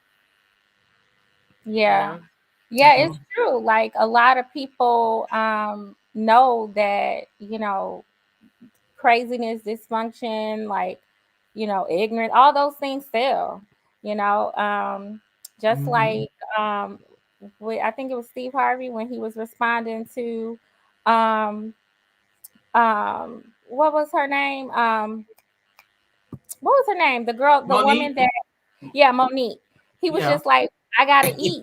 I gotta eat. And this dude, he's like, I gotta eat. And so unfortunately, you know, a lot of people in the entertainment industry, they are willing to pretty much do anything. You know, we got the basketball wives, you know, women fighting every day about the dumbest stuff. You know, we have, what are the other shows like Bad Girls Club? It's like people will do Baddies East, Baddies West. Zeus Network is notorious right now. Zeus Network is run by Black people. They putting out what they want to put out. So it's like there was a time when Black people, I think, did take a little bit more pride in the roles that they took on and the media that they put out, the music that they put out. Not saying everything was just perfect. Like even still back in the day, they had movies with Black people, you know, and games. But I do think that there was more balance. Like I think about popular TV, like 227. Like Marla Gibbs, she refused to do the show unless they gave her a husband. Yep. You know, she refused to do the show unless they portray her as a Black woman with a strong Black husband. That's her. And Ashley, let me interject. If I will. Yeah, she had a husband. Yeah. Black man. She had Lester. Lester worked construction. You can't forget Lester was on the job site. He come home with his lunchbox, and she was there to greet him. Yeah, they gave him a very small part, didn't they? No, you need to watch 227. I used to watch 227. Pluto TV on the Roku. Pluto TV on the Roku. Lester used to always be arguing with the old lady out the window. Since y'all just told me about him, I started to remember him. So he wasn't like a story on some of like that. You got to think about Lester was the man. Yeah, he was the man. And then you got to think about, like, by the time Esther Roll and James Amos and all of them got to where Norman Lear wanted to create Good Times, by that time they had been in other productions like Roots. Esther Roll was on that show that was actually, because you know Good Times is a spinoff from Esther Roll's character on another show. I think it was Maude with the woman from Golden Girls, and she played a maid in that show. So a lot of times, old Black Hollywood, you either gonna be one of the following. You're gonna be like a poor mama who ain't got no man in the house with these children. You're gonna be some white people's maid. Yep, like give me a break. Slave. Yep. Or so you fast forward from, you know, like the like Hattie McDaniels, who couldn't even really attend the Oscars and got nominated or won an Oscar or something like that. She couldn't even sit in the crowd. So you fast forward all the way up to the 70s. Florida and James was like, look, we tired. We tired. Y'all gonna get us together. So I think back then they did take a little pride in how we were presented versus like now it's, how much y'all gonna pay me? People always equate success with money, and they never want to equate like a sense of pride and representation is a sense of success now. Like it's like just like Darwin said, what did you say a few minutes ago? Everybody making six figures and there ain't nobody broke. Like that's all people want to focus on. Nobody wants to focus on like I have values, morals, and standards now about who I'm gonna play. That like the guy, I don't know if y'all saw, and he happens to be white, but I'm just using this as an example. I'm trying to think of what he played in recently. He was the casino owner from the movie, the remake of Walking Tall with The Rock. He was the guy that he was beefing with. He refuses to take any role in Hollywood that requires him to kiss another woman outside of his wife. And they have a video of him saying that. And when and you know me, I had to go back.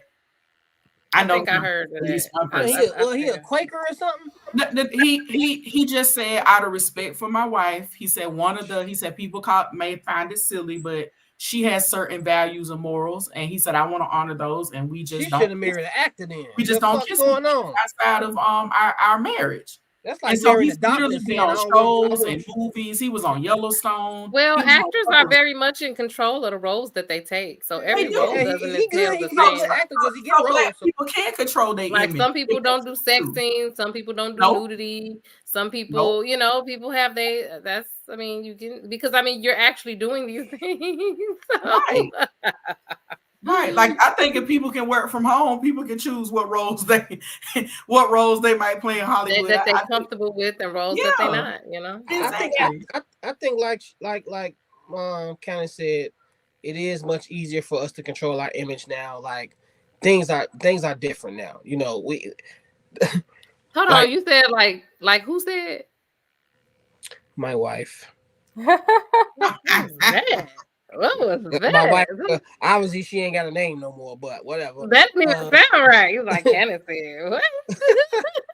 Okay. But like on that. everything is different. Like a bum back then ain't a bum today is considered rich to a bum back then.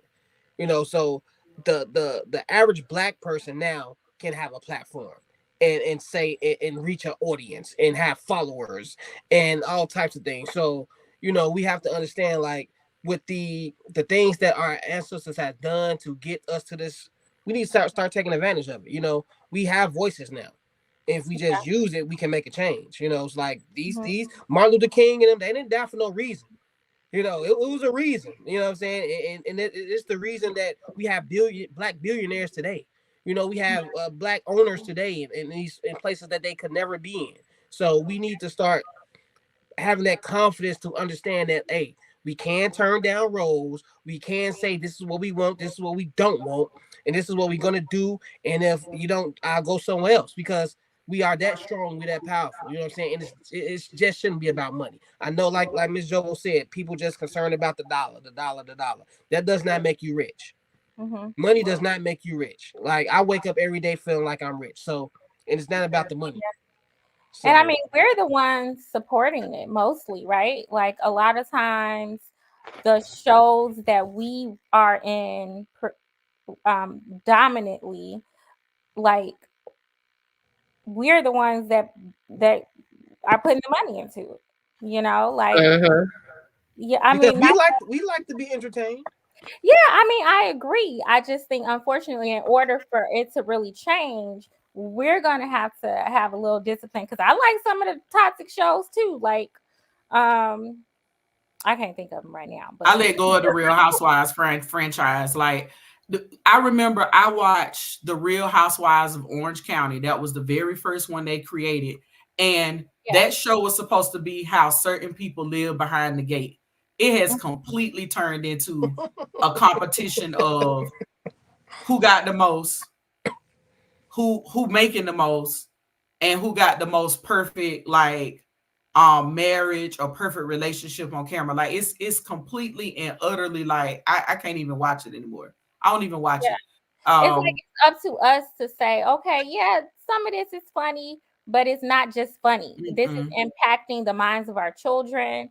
this is shaping the way they see themselves, the way even adults see other Black people. You know, and then it's impacting, you know, our communities and what is happening in our community. So it's like, yeah, okay, some of it is funny, but then at what point do we say, okay, we need to rise above this? It's like the people of the past understood the importance of representation or valued it more than we do. Maybe because they were just so close to, you know, like racism and how, you know, how they were treated as less than. They're like, no, we're going to be on TV and we're going to be on the radio and we're going to have dignity and pride. And now it's just like anything goes. So it's like, it's really up to us. That's why when I hear people say, oh, you're, you know, Black, like when I hear men blame Black women for their images or whatever, it's just kind of like, no, we got control. The women and men, at this point, we have control. Like, you know, I'm gonna even go out on a limb. Like, I know everybody excited about what 50 Cent doing over at Stars because he basically saved the network. But like, if we make another show about a Black male being raised in an environment where he becomes a drug dealer, I'm going to scream. Like, can we get another show where, like, all of us ain't selling dope? Like, all of my brothers and cousins and I love those shows.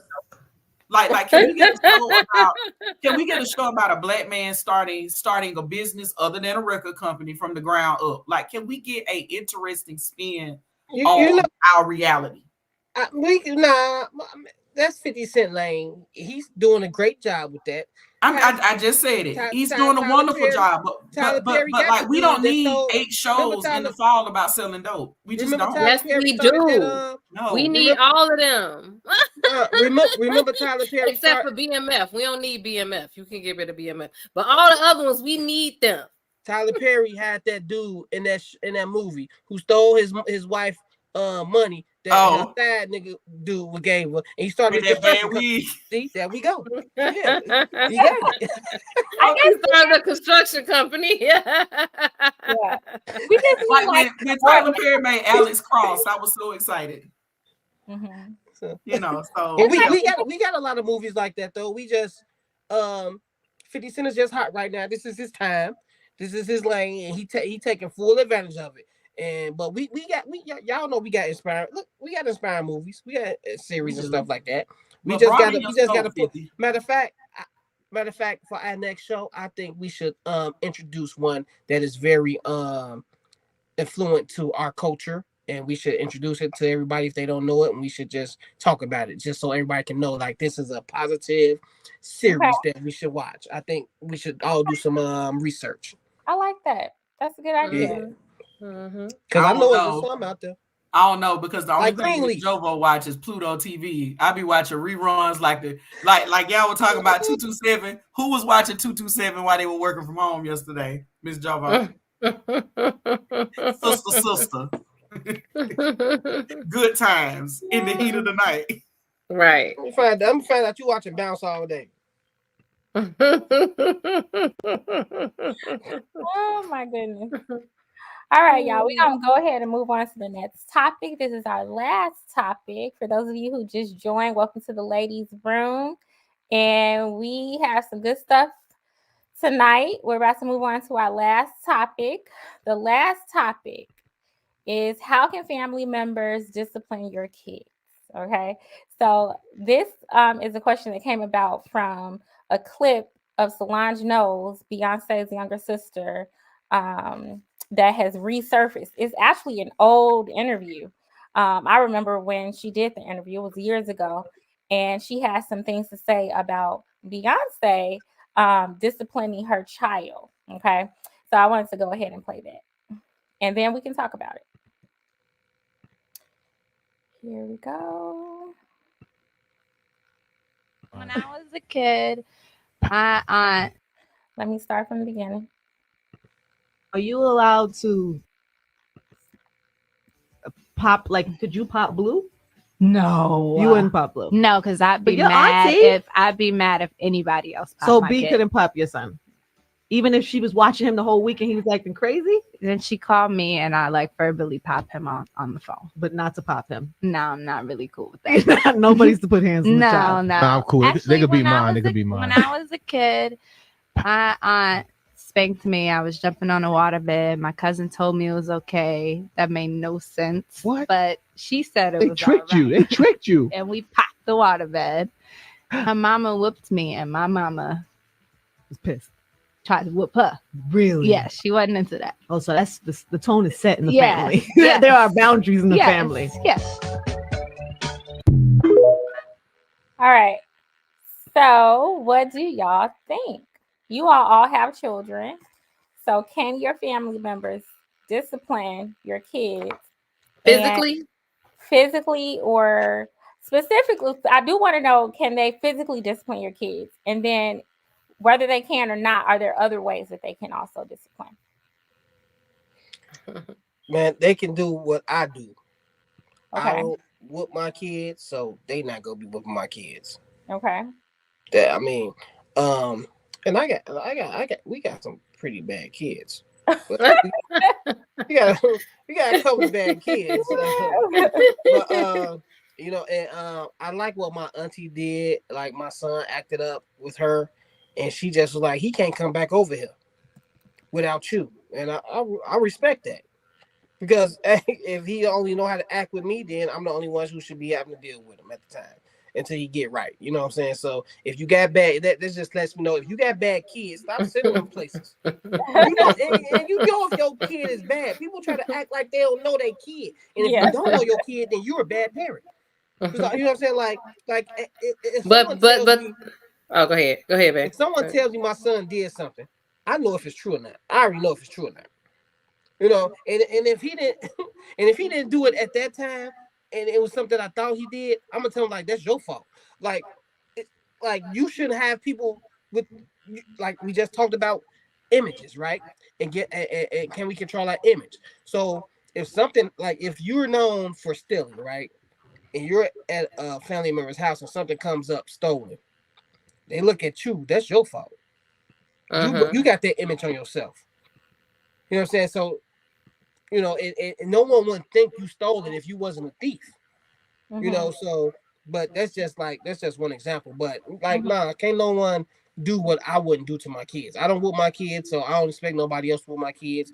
And if they do, it's gonna be some problems. You know, but it, you know, yeah, they can. I guess. Yeah, call me. Just like she said, call me. Let me know what's going on. If I gotta come and get them, I'll come and get them. If I gotta talk to them, I'll talk to them. But yeah, we not do it. That's not how we parenting over here. So let's say no physical discipline, but let's say they take away something, like they remove a privilege or that's out. Okay. Yeah, I don't have a problem with that either. No. Yeah, I was gonna say too. I mean, I have a friend of mine. She spanked my son before, but he needed it for that. But but generally, I think that it depends on it's just a lot of variables. I don't think it's just like this blanket. Oh, family can just spank my kid because like I don't even really spank my kid. First of all, and then second of all, the other thing is everybody has they view things differently. So just because something may be a problem in your house don't mean it's a problem in my house. So why you disciplining my kid for something that I feel like is okay. So and I mean it is something to be said, that it is something to be said if your child is spending time with somebody else, right? Then they somebody else's house, they should follow their rules. But I think it's the curve. I don't think that, again, that's what I say. Like I feel like some people just don't even take into account a kid. Like something may be okay in my house and they come over your house for an hour and now you're trying to like do all this stuff to them and act away because you have different rules in your house. Like you expect them to just immediately adjust and know, right? So I think it depends on like those types of things too, which is again, well, I don't really send my kids a lot of places anyway. So and you know the thing about it is too, I respect boundaries. So like if I watch your child, like I don't, you know, I'm not putting my hands on your kids. Every kid is different. I'm not gonna put my hands on your child. Like if anything, I'm gonna get you on the phone and communicate with you clearly about what's going on with their behavior. But I'm gonna talk about what people don't want to talk about when this subject come up. Some adults, especially in our community, y'all just want to hit kids. It's like y'all trying to get back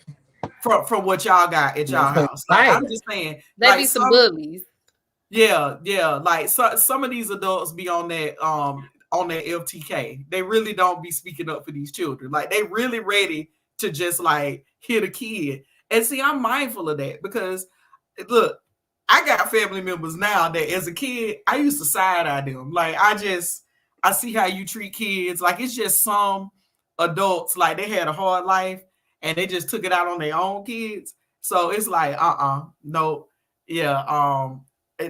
Like, I don't leave mine with everybody, but everybody we've ever left our kid with, they always say, she's well behaved. Because we talked to her before she goes to stay with someone or whatever. So it's like, I ain't gonna put my hand on your children, especially if you don't put your hands on your kids at home. Like if I would hope that we leaving our kids with people that we socialize with on a regular basis. You know what I'm saying? Like, not just randomly leaving them with people. So if I've been around you long enough to know that you don't even put hands on your own kids, why am I gonna put hands on your kid? Why am I gonna do that? That's just crazy. We got a question in the chat from Mr. Irvin Mosley. I wonder if he's single. What happened to it takes a village to raise a child? The village can raise a child, but they don't have to beat the hell out of the child. Like, that's what I'm saying. And especially with knowing how these secrets that has came out in the village. Like, back in the day, people used to hide so much stuff. They used to hide the pervert uncle. They used to hide the, all of this stuff. Like, no. Now that we know, no, everybody cannot be trying to discipline my kid. Bro, like, no, I don't know what's going on in your house because everybody got secrets. So no, don't try to discipline my kid. You know what I'm saying? Like, what's going on in your house is your house. If you got a problem with my kid, they don't have to come back over. You know what I'm saying? But how y'all like? Yeah, I'll give you like a perfect example. Like, my son, he used to, like, when he used to go over my mom's house or whatever, her boyfriend at the time. And these are like old school people, right? Like, everybody old school. They're like, oh, if a kid over here, then anything, basically anything go. If they are like, nah. And I used to watch him. First of all, I did not like the way he used to interact with him in the first place. My son was probably like 3 or 4, right? And he would always play with because like me, I don't play with kids a certain way. You see what I'm saying? Like you said, like boundaries. Because you play with them a certain way, they're not gonna know when it's time to play, when it's not time to play, and all of that. So you can't play with kids like that. So that's what he would do. Like, my son will say or do. And then when he get irritated, he want to get mad. Yes. And then I would try to step in and correct my son while he was doing it, because I felt like it should have been the boundaries, right? So I'd be like, no. He'd be like, no, he cool, he cool, he good. We playing. I don't want him playing like that. And then, like you said, he would do it until he's not in the mood to play. And now he irritated and annoyed, and now my son's still playing. And now he want to be trying to put his hands on him. No. We're not gonna do that. And then people just like, well, if he over here, then he needs to be able. No. I don't agree with this parenting style he got going on. I don't know what's happening here, and that's not okay. You know what I mean? Like, so I don't just think that it's, again, like you said, take a village and stuff, but you be watching what these people be doing, and you be like, no, I don't agree with that. Right, because just a village, people act like everybody in the village is on the same page. Hey, yeah, I understand that village, yeah, but not everybody in the village ain't good people. You got bad people everywhere. It's bad people in your village. So, and if you're not, especially or just dysfunctional people, and back then, the village was, I do give it that the village was a little bit closer and a little bit tight knit. People did used to be a little bit more caring about what's going on and stuff like that, about keeping that community together. But nowadays, these neighborhoods they ain't that no more. You know what I'm saying? So it's even worse now. Like, we don't even know what's going on. You know what I'm saying? So no, ain't no more. Your village is your immediate family that you have talked to and y'all are on the same page with. That's your village. You know what I'm saying? So, and your village might not be a first auntie or your brother or your sister. That might not be your village. People need to understand that. Like, just because this your sister or this your brother, that don't mean that that's your part of your village, right? Yeah. People, and I think like that old school stuff, like that's your mama, that's your brother. Oh well, they don't fit in with my program. So you know what I They be mean? like, Like, they so still gonna be my mama and still be my brother. exactly. They don't have no input over here because we're not on the same page. We ain't vibing. And I'm not going to enthrall myself with they shit, and they not going to enthrall themselves with my shit. And that's how it's going to be. We're going to have some boundaries over here because it's every just because they're your family member, that does not mean that they're good people. And people need to understand this, and they need to be okay with saying like, hey, man, my cousin fucked up, and nah, my cousin can't do this, or my uncle is fucked up, my uncle can't, or they need to be okay with saying this stuff, like, because it's bad people. When people try to act like they say stuff like, oh, it's crazy people in the world, but then when they actually meet one, they try to act like, no, it's not, no, that motherfucker crazy, nah, fuck that. I'm gonna say what it is because guess what? It all comes down to protecting your seed. I had asked one of my friends before we got on the podcast about this question, and she brought up a good point. She was like, well, then you got to think about, like, if you allow family to discipline your kid physically, then you got to think about how they do it. Like, you know, like she made mention of one of Go her get a family members. switch. Yeah, she made mention of one of her family members who treats her own kids like real hostile and real kind of like her words were like I'd they're be less. calling them all out their name, calling them all types of beef. And like like we get mad, you gonna get mad, you know, but it's one thing to like be mad and then like another thing to belittle a kid, you know. And so then that becomes kind of an issue too.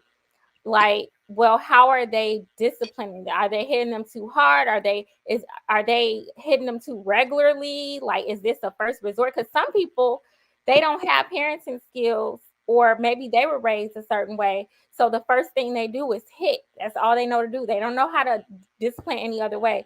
Right. So when I first old people was fucking people up That's back why I in the say day. like the older I've gotten, the more I'm realizing that, you know, Oh really man.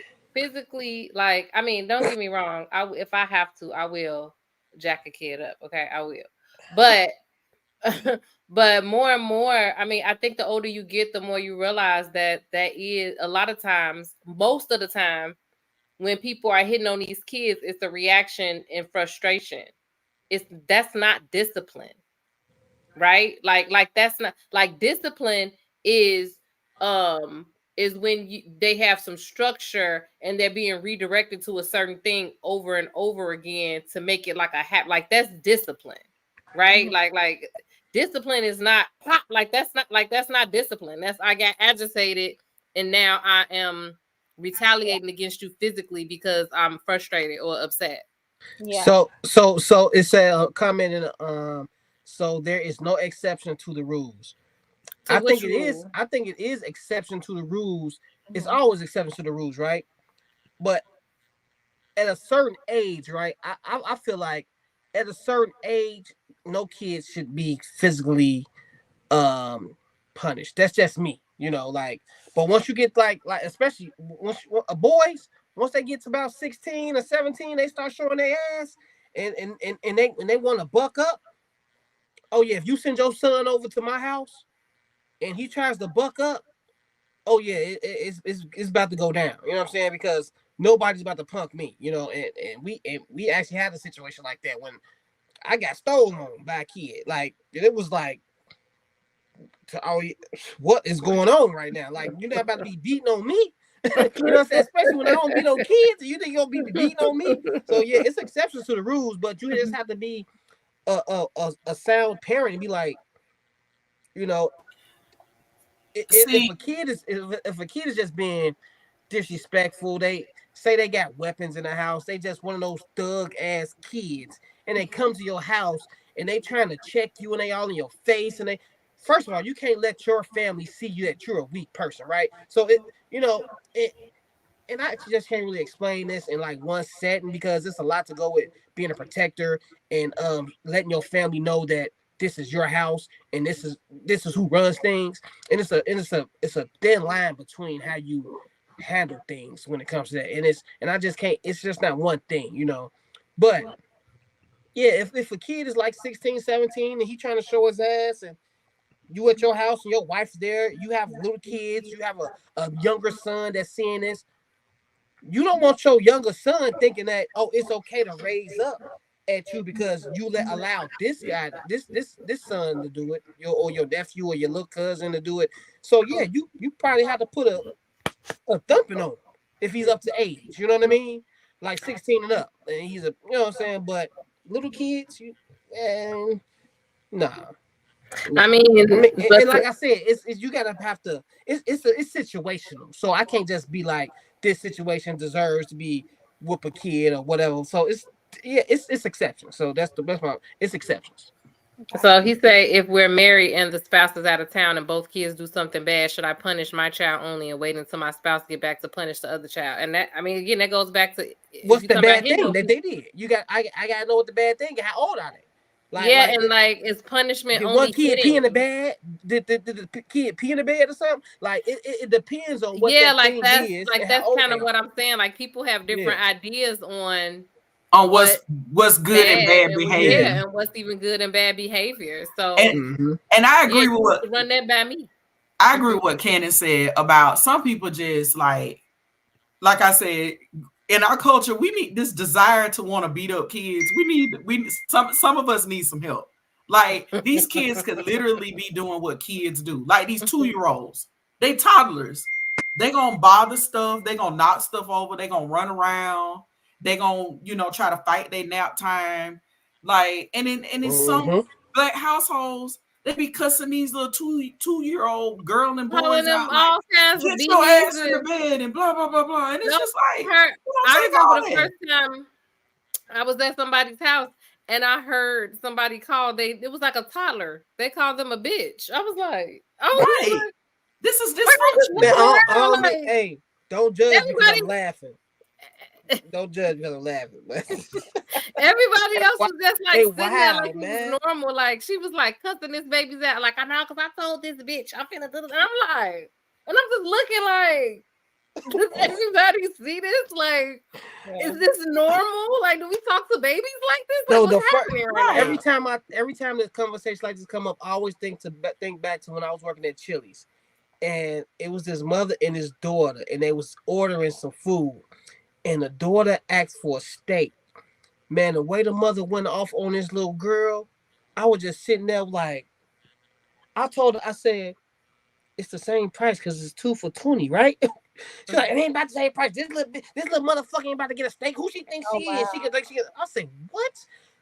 She's 7 years old. She can't get a steak? Like, I'm thinking in my head, like, this, like, I was kind of mad, right? I wanted to go back there and like in the food, you know what I'm saying? Some shit like that, you know what I mean? Like she was kind of pissing me off, like and stuff like that. Like some things is tolerable in some homes and some things not. Like in her home, this little girl can't even eat steak because she feel like she's not old enough to order steak.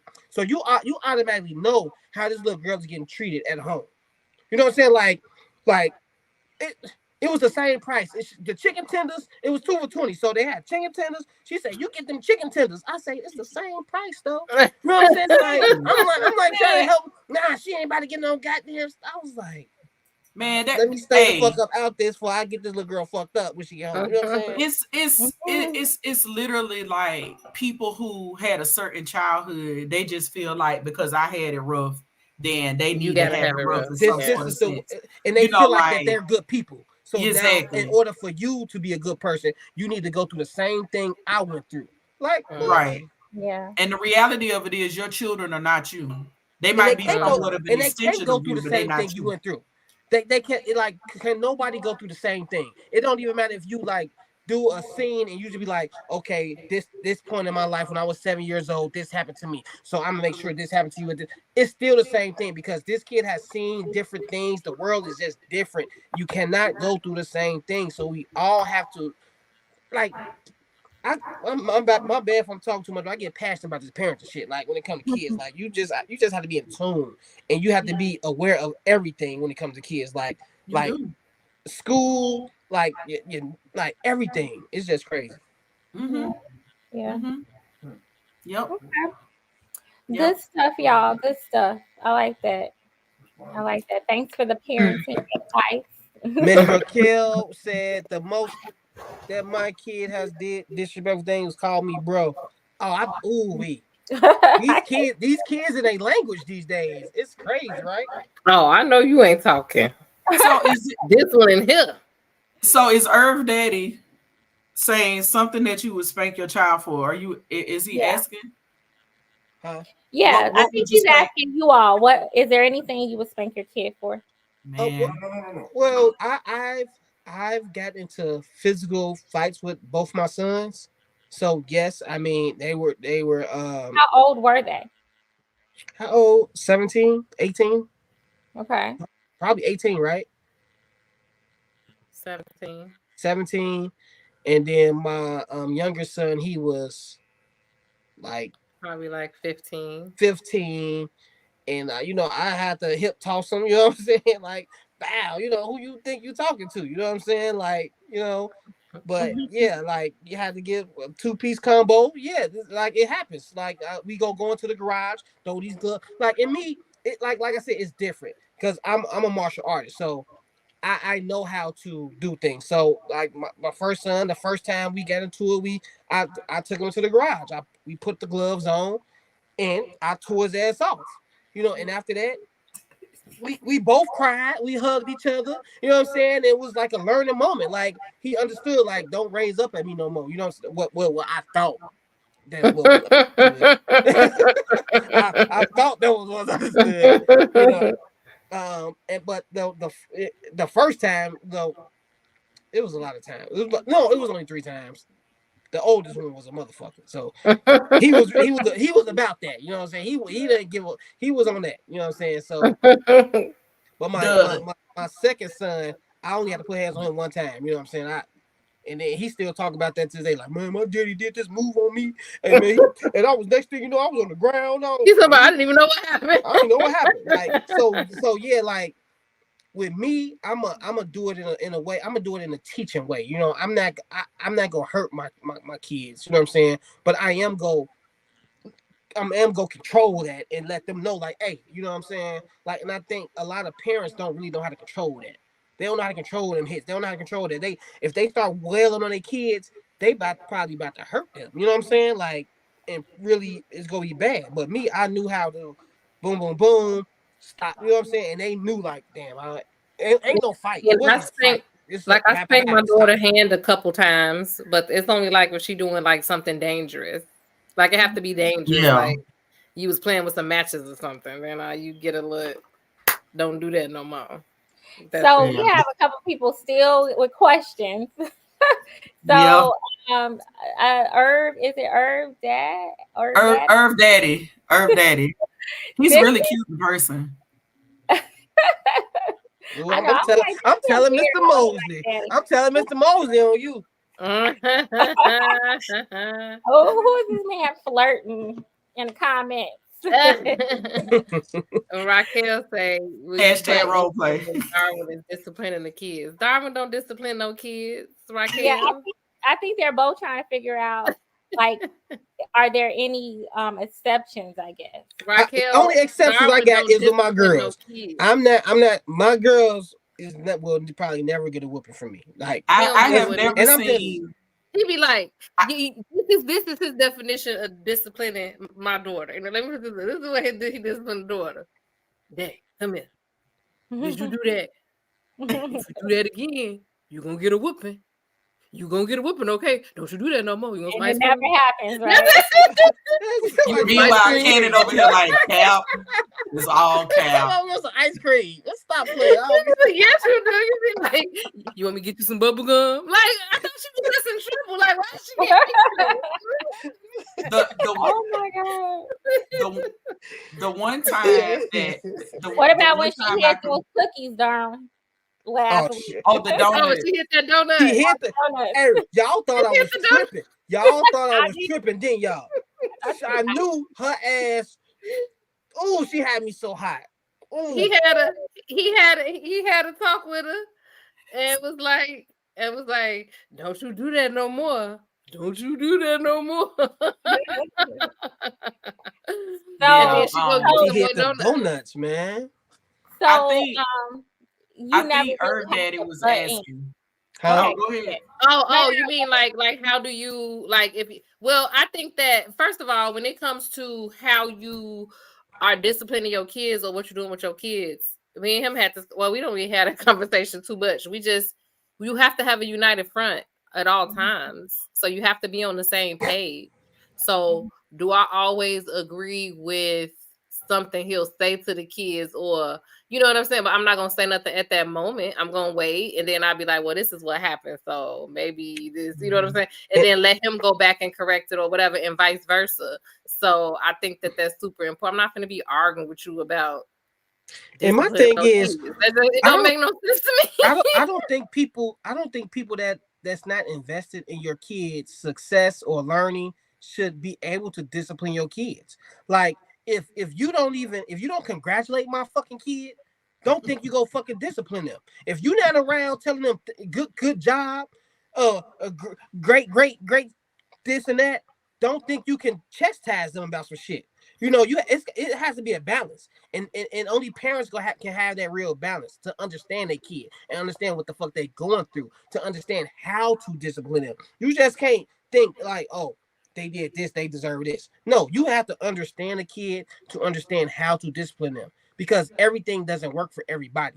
The same way you have a love language, you have a language for discipline too. So to understand your mate, to understand how to love somebody, you got to understand them. And to understand how to discipline them, you have to understand them also. So no, don't just come around trying to discipline my kid and you don't even know my kid. You don't know nothing about my kid.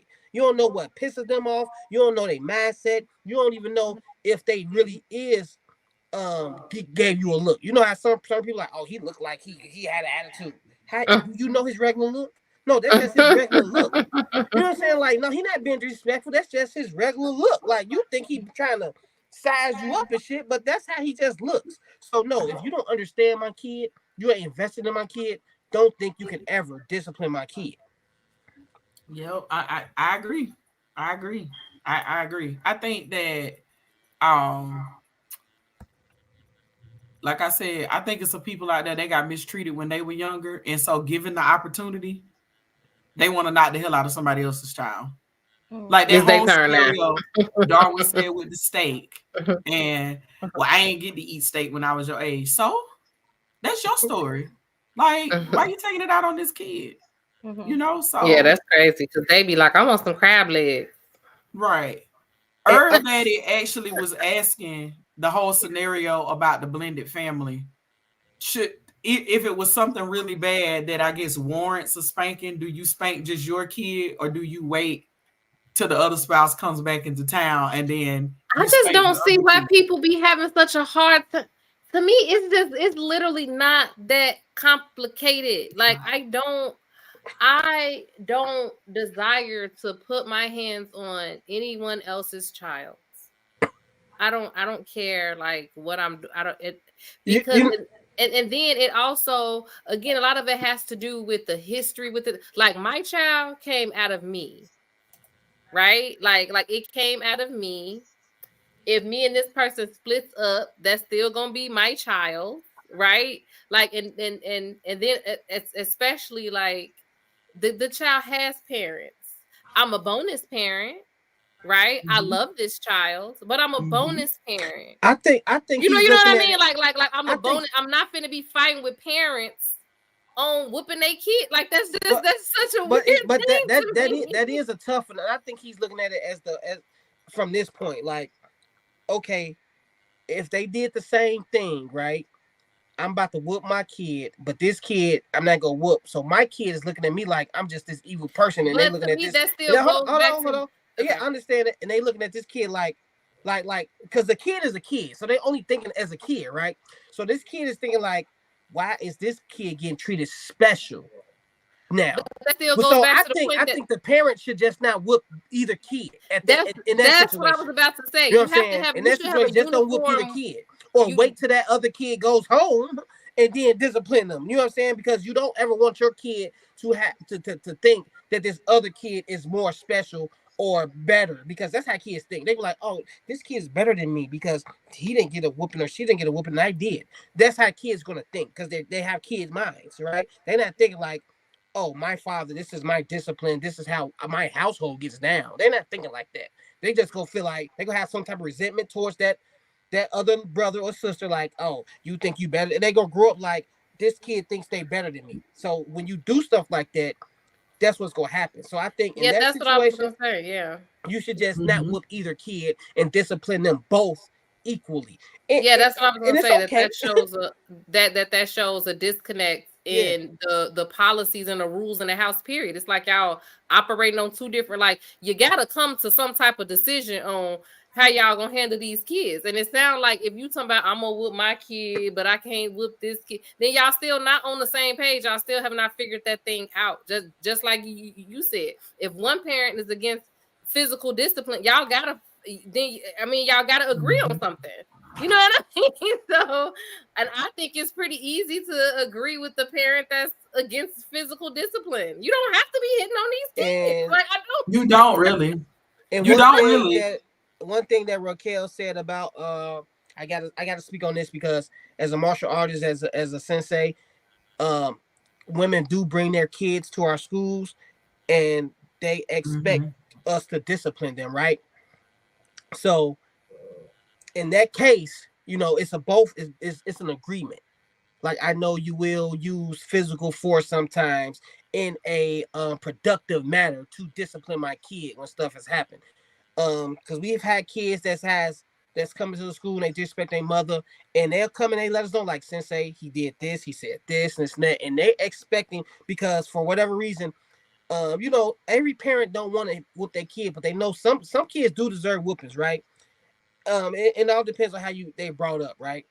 So they come and they want their kids disciplined. So we have a tool that we call the Shina. Now we don't only use this tool to discipline the kids. We also use this tool to congratulate the kids, right? So if they do a good job, we hit good job. You know what I'm saying? So it's a mental thing, right? It's an encouragement. We want to call it encouragement to do better or good job. So when we do discipline these kids and we hit them with the Shina or whatever, they understand that this is encouragement and it's not coming from a place of hate or we don't like you. It's because they get hit with it all the time. And when they're doing the exercise, we come hit them. Move faster, do this, do that. So they not in the mental the mental aspect of it is not, oh, Sensei doesn't like me. Sensei is mad at me. No, it's do better.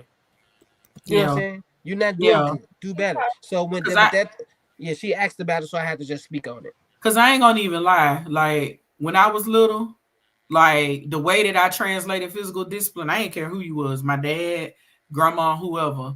Mom, my mom never ever. I think my mom hit me once and then hit me no more, because she was just like that. She just told me it just made me feel bad, and if it makes me feel bad, I can only imagine how it made you feel.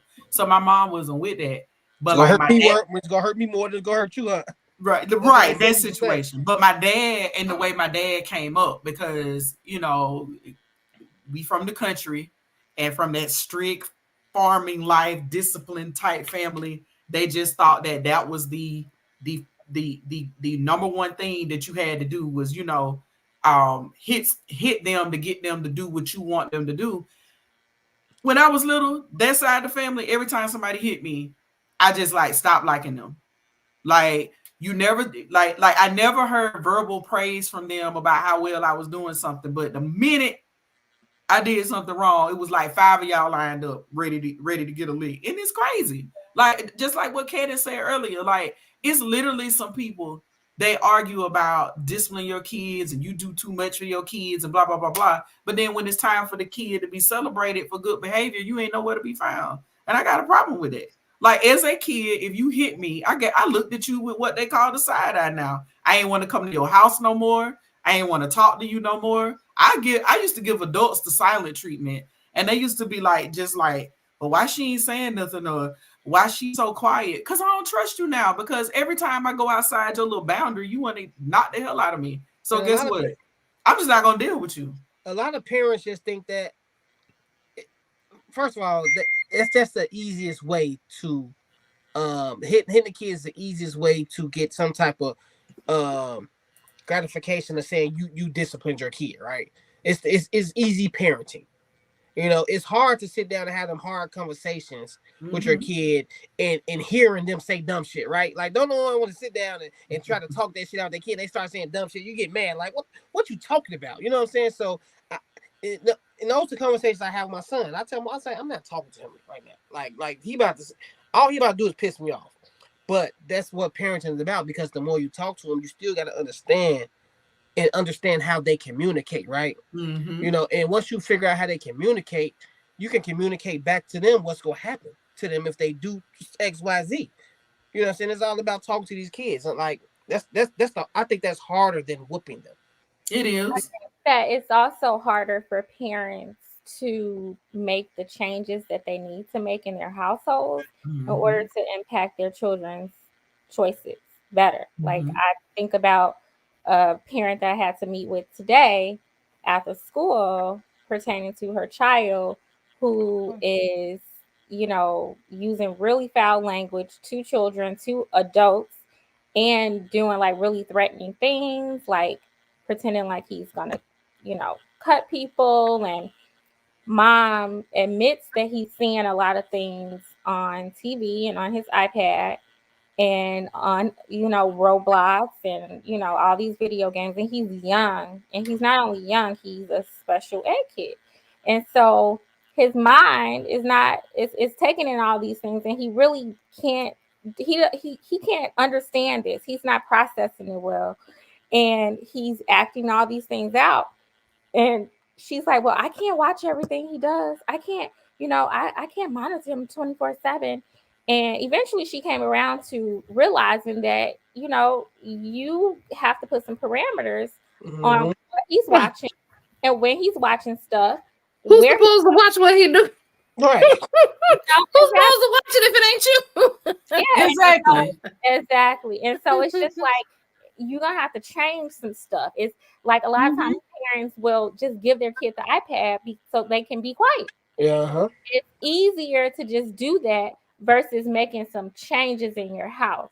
Right. So I don't even think it's just about the conversation. Sometimes it's about, the practices, the things that you are actually doing or not doing in your house. Actually, you deal with these goddamn kids that need their ass whooped all the time. You need to be telling us who needs to be getting whooped. Shit, you dealing with them fucking kids. I see it all. I ain't no parent, but I see a lot. Have you ever encountered a parent that took a kid to the bathroom, whooped their ass? I ain't see it though. Look, she said if she didn't see it, it didn't happen. Deniability. I actually took my son to the bathroom when he was like maybe 9 or 10, and I whooped his ass because to Mr. Mosley, this is an exception right here. I got a phone call from the teacher. Well, I didn't get a phone call. I called the school to see how my son was doing, and this is when they told me that he's been a multiple groper. That means he was grabbing girls and humping on them and stuff like that. And they had told his mother, but she never told me, right? So I had to go to the school, and I took him in the bathroom and I whooped his ass, because something like that is just a no-no. You know what I'm saying? Like, I had to make it known to him, like, you cannot do this. I have friends that has records from what they did when they was younger. You know, like Mr. Mina's from touching on girls and stuff like that. And they on like the sex registry to today for something they did when they was like 10, 11. You know what I'm saying? Like, the shit is crazy. Like, you cannot, that's like, you can't do that. So I had to let him know, like, this is something that you can't do and this is serious. So I did whoop his little butt up in that bathroom. And when you have the wrong skin color, I had to try to have this conversation with the student last year. He was in 6th grade. And I was trying to tell him, like, you continue to do this, not only are you developing a reputation, eventually the police are going to get involved. Like, you know, and it's like that's real stuff. Like it's anyway, it's just Yeah. I've seen a whole lot of stuff. And But don't y'all let Mr. Mosley fool y'all either. He got one child. She's the princess, and it's kind of canon. I felt you when you was explaining this. I don't know. I don't know. Dude turned into dude turned into a whole different person. Even the voice changed. So don't even let him fool you. Hey, Mr. Mosley. Hey, Rock. What Mr. Mosley saying? Hey, we chewing bubble gum and kicking ass, and we ain't got no more bubble gum. So you know what we doing? We kicking. Don't let him fool you. It's all hugs and smiles and them singing together. And like this is the same man who I found. My daughter had an iPad. When she's had an iPad off and on. When she was 3 or 4 years old, she videotaped herself. This girl took all her stuff off to her bed and videotaped herself like flipping on her bed, like doing like gymnastics type stuff. And I have told her several times, like, do not do this. Like, you can get hurt, etc., because that's what moms do. This man said, you did a great job filming yourself. So don't let him fool you. Please don't let him fool you. You had them angles right, baby girl. Exactly. I'm the one who has to tell him, can we get serious for a moment? Like exactly. That's what I say. Something about some discipline. Yeah, right. Okay. I'll be like, you let them do that? I'll be like, so fathers the kids and their daughters. Yeah. I'll be like, okay. All right, y'all. This is the end of the show. Thank you all. Thanks everybody for watching. Make sure you share, hit the like button, subscribe, and share. All right, so that our channel can blow up, y'all.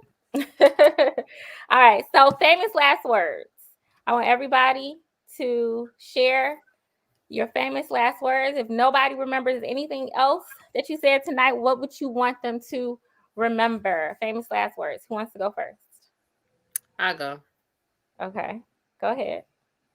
Stop idolizing these people that you do not know and leave that girl Gypsy alone. Leave that child alone. Go worry about your own life. Touch grass.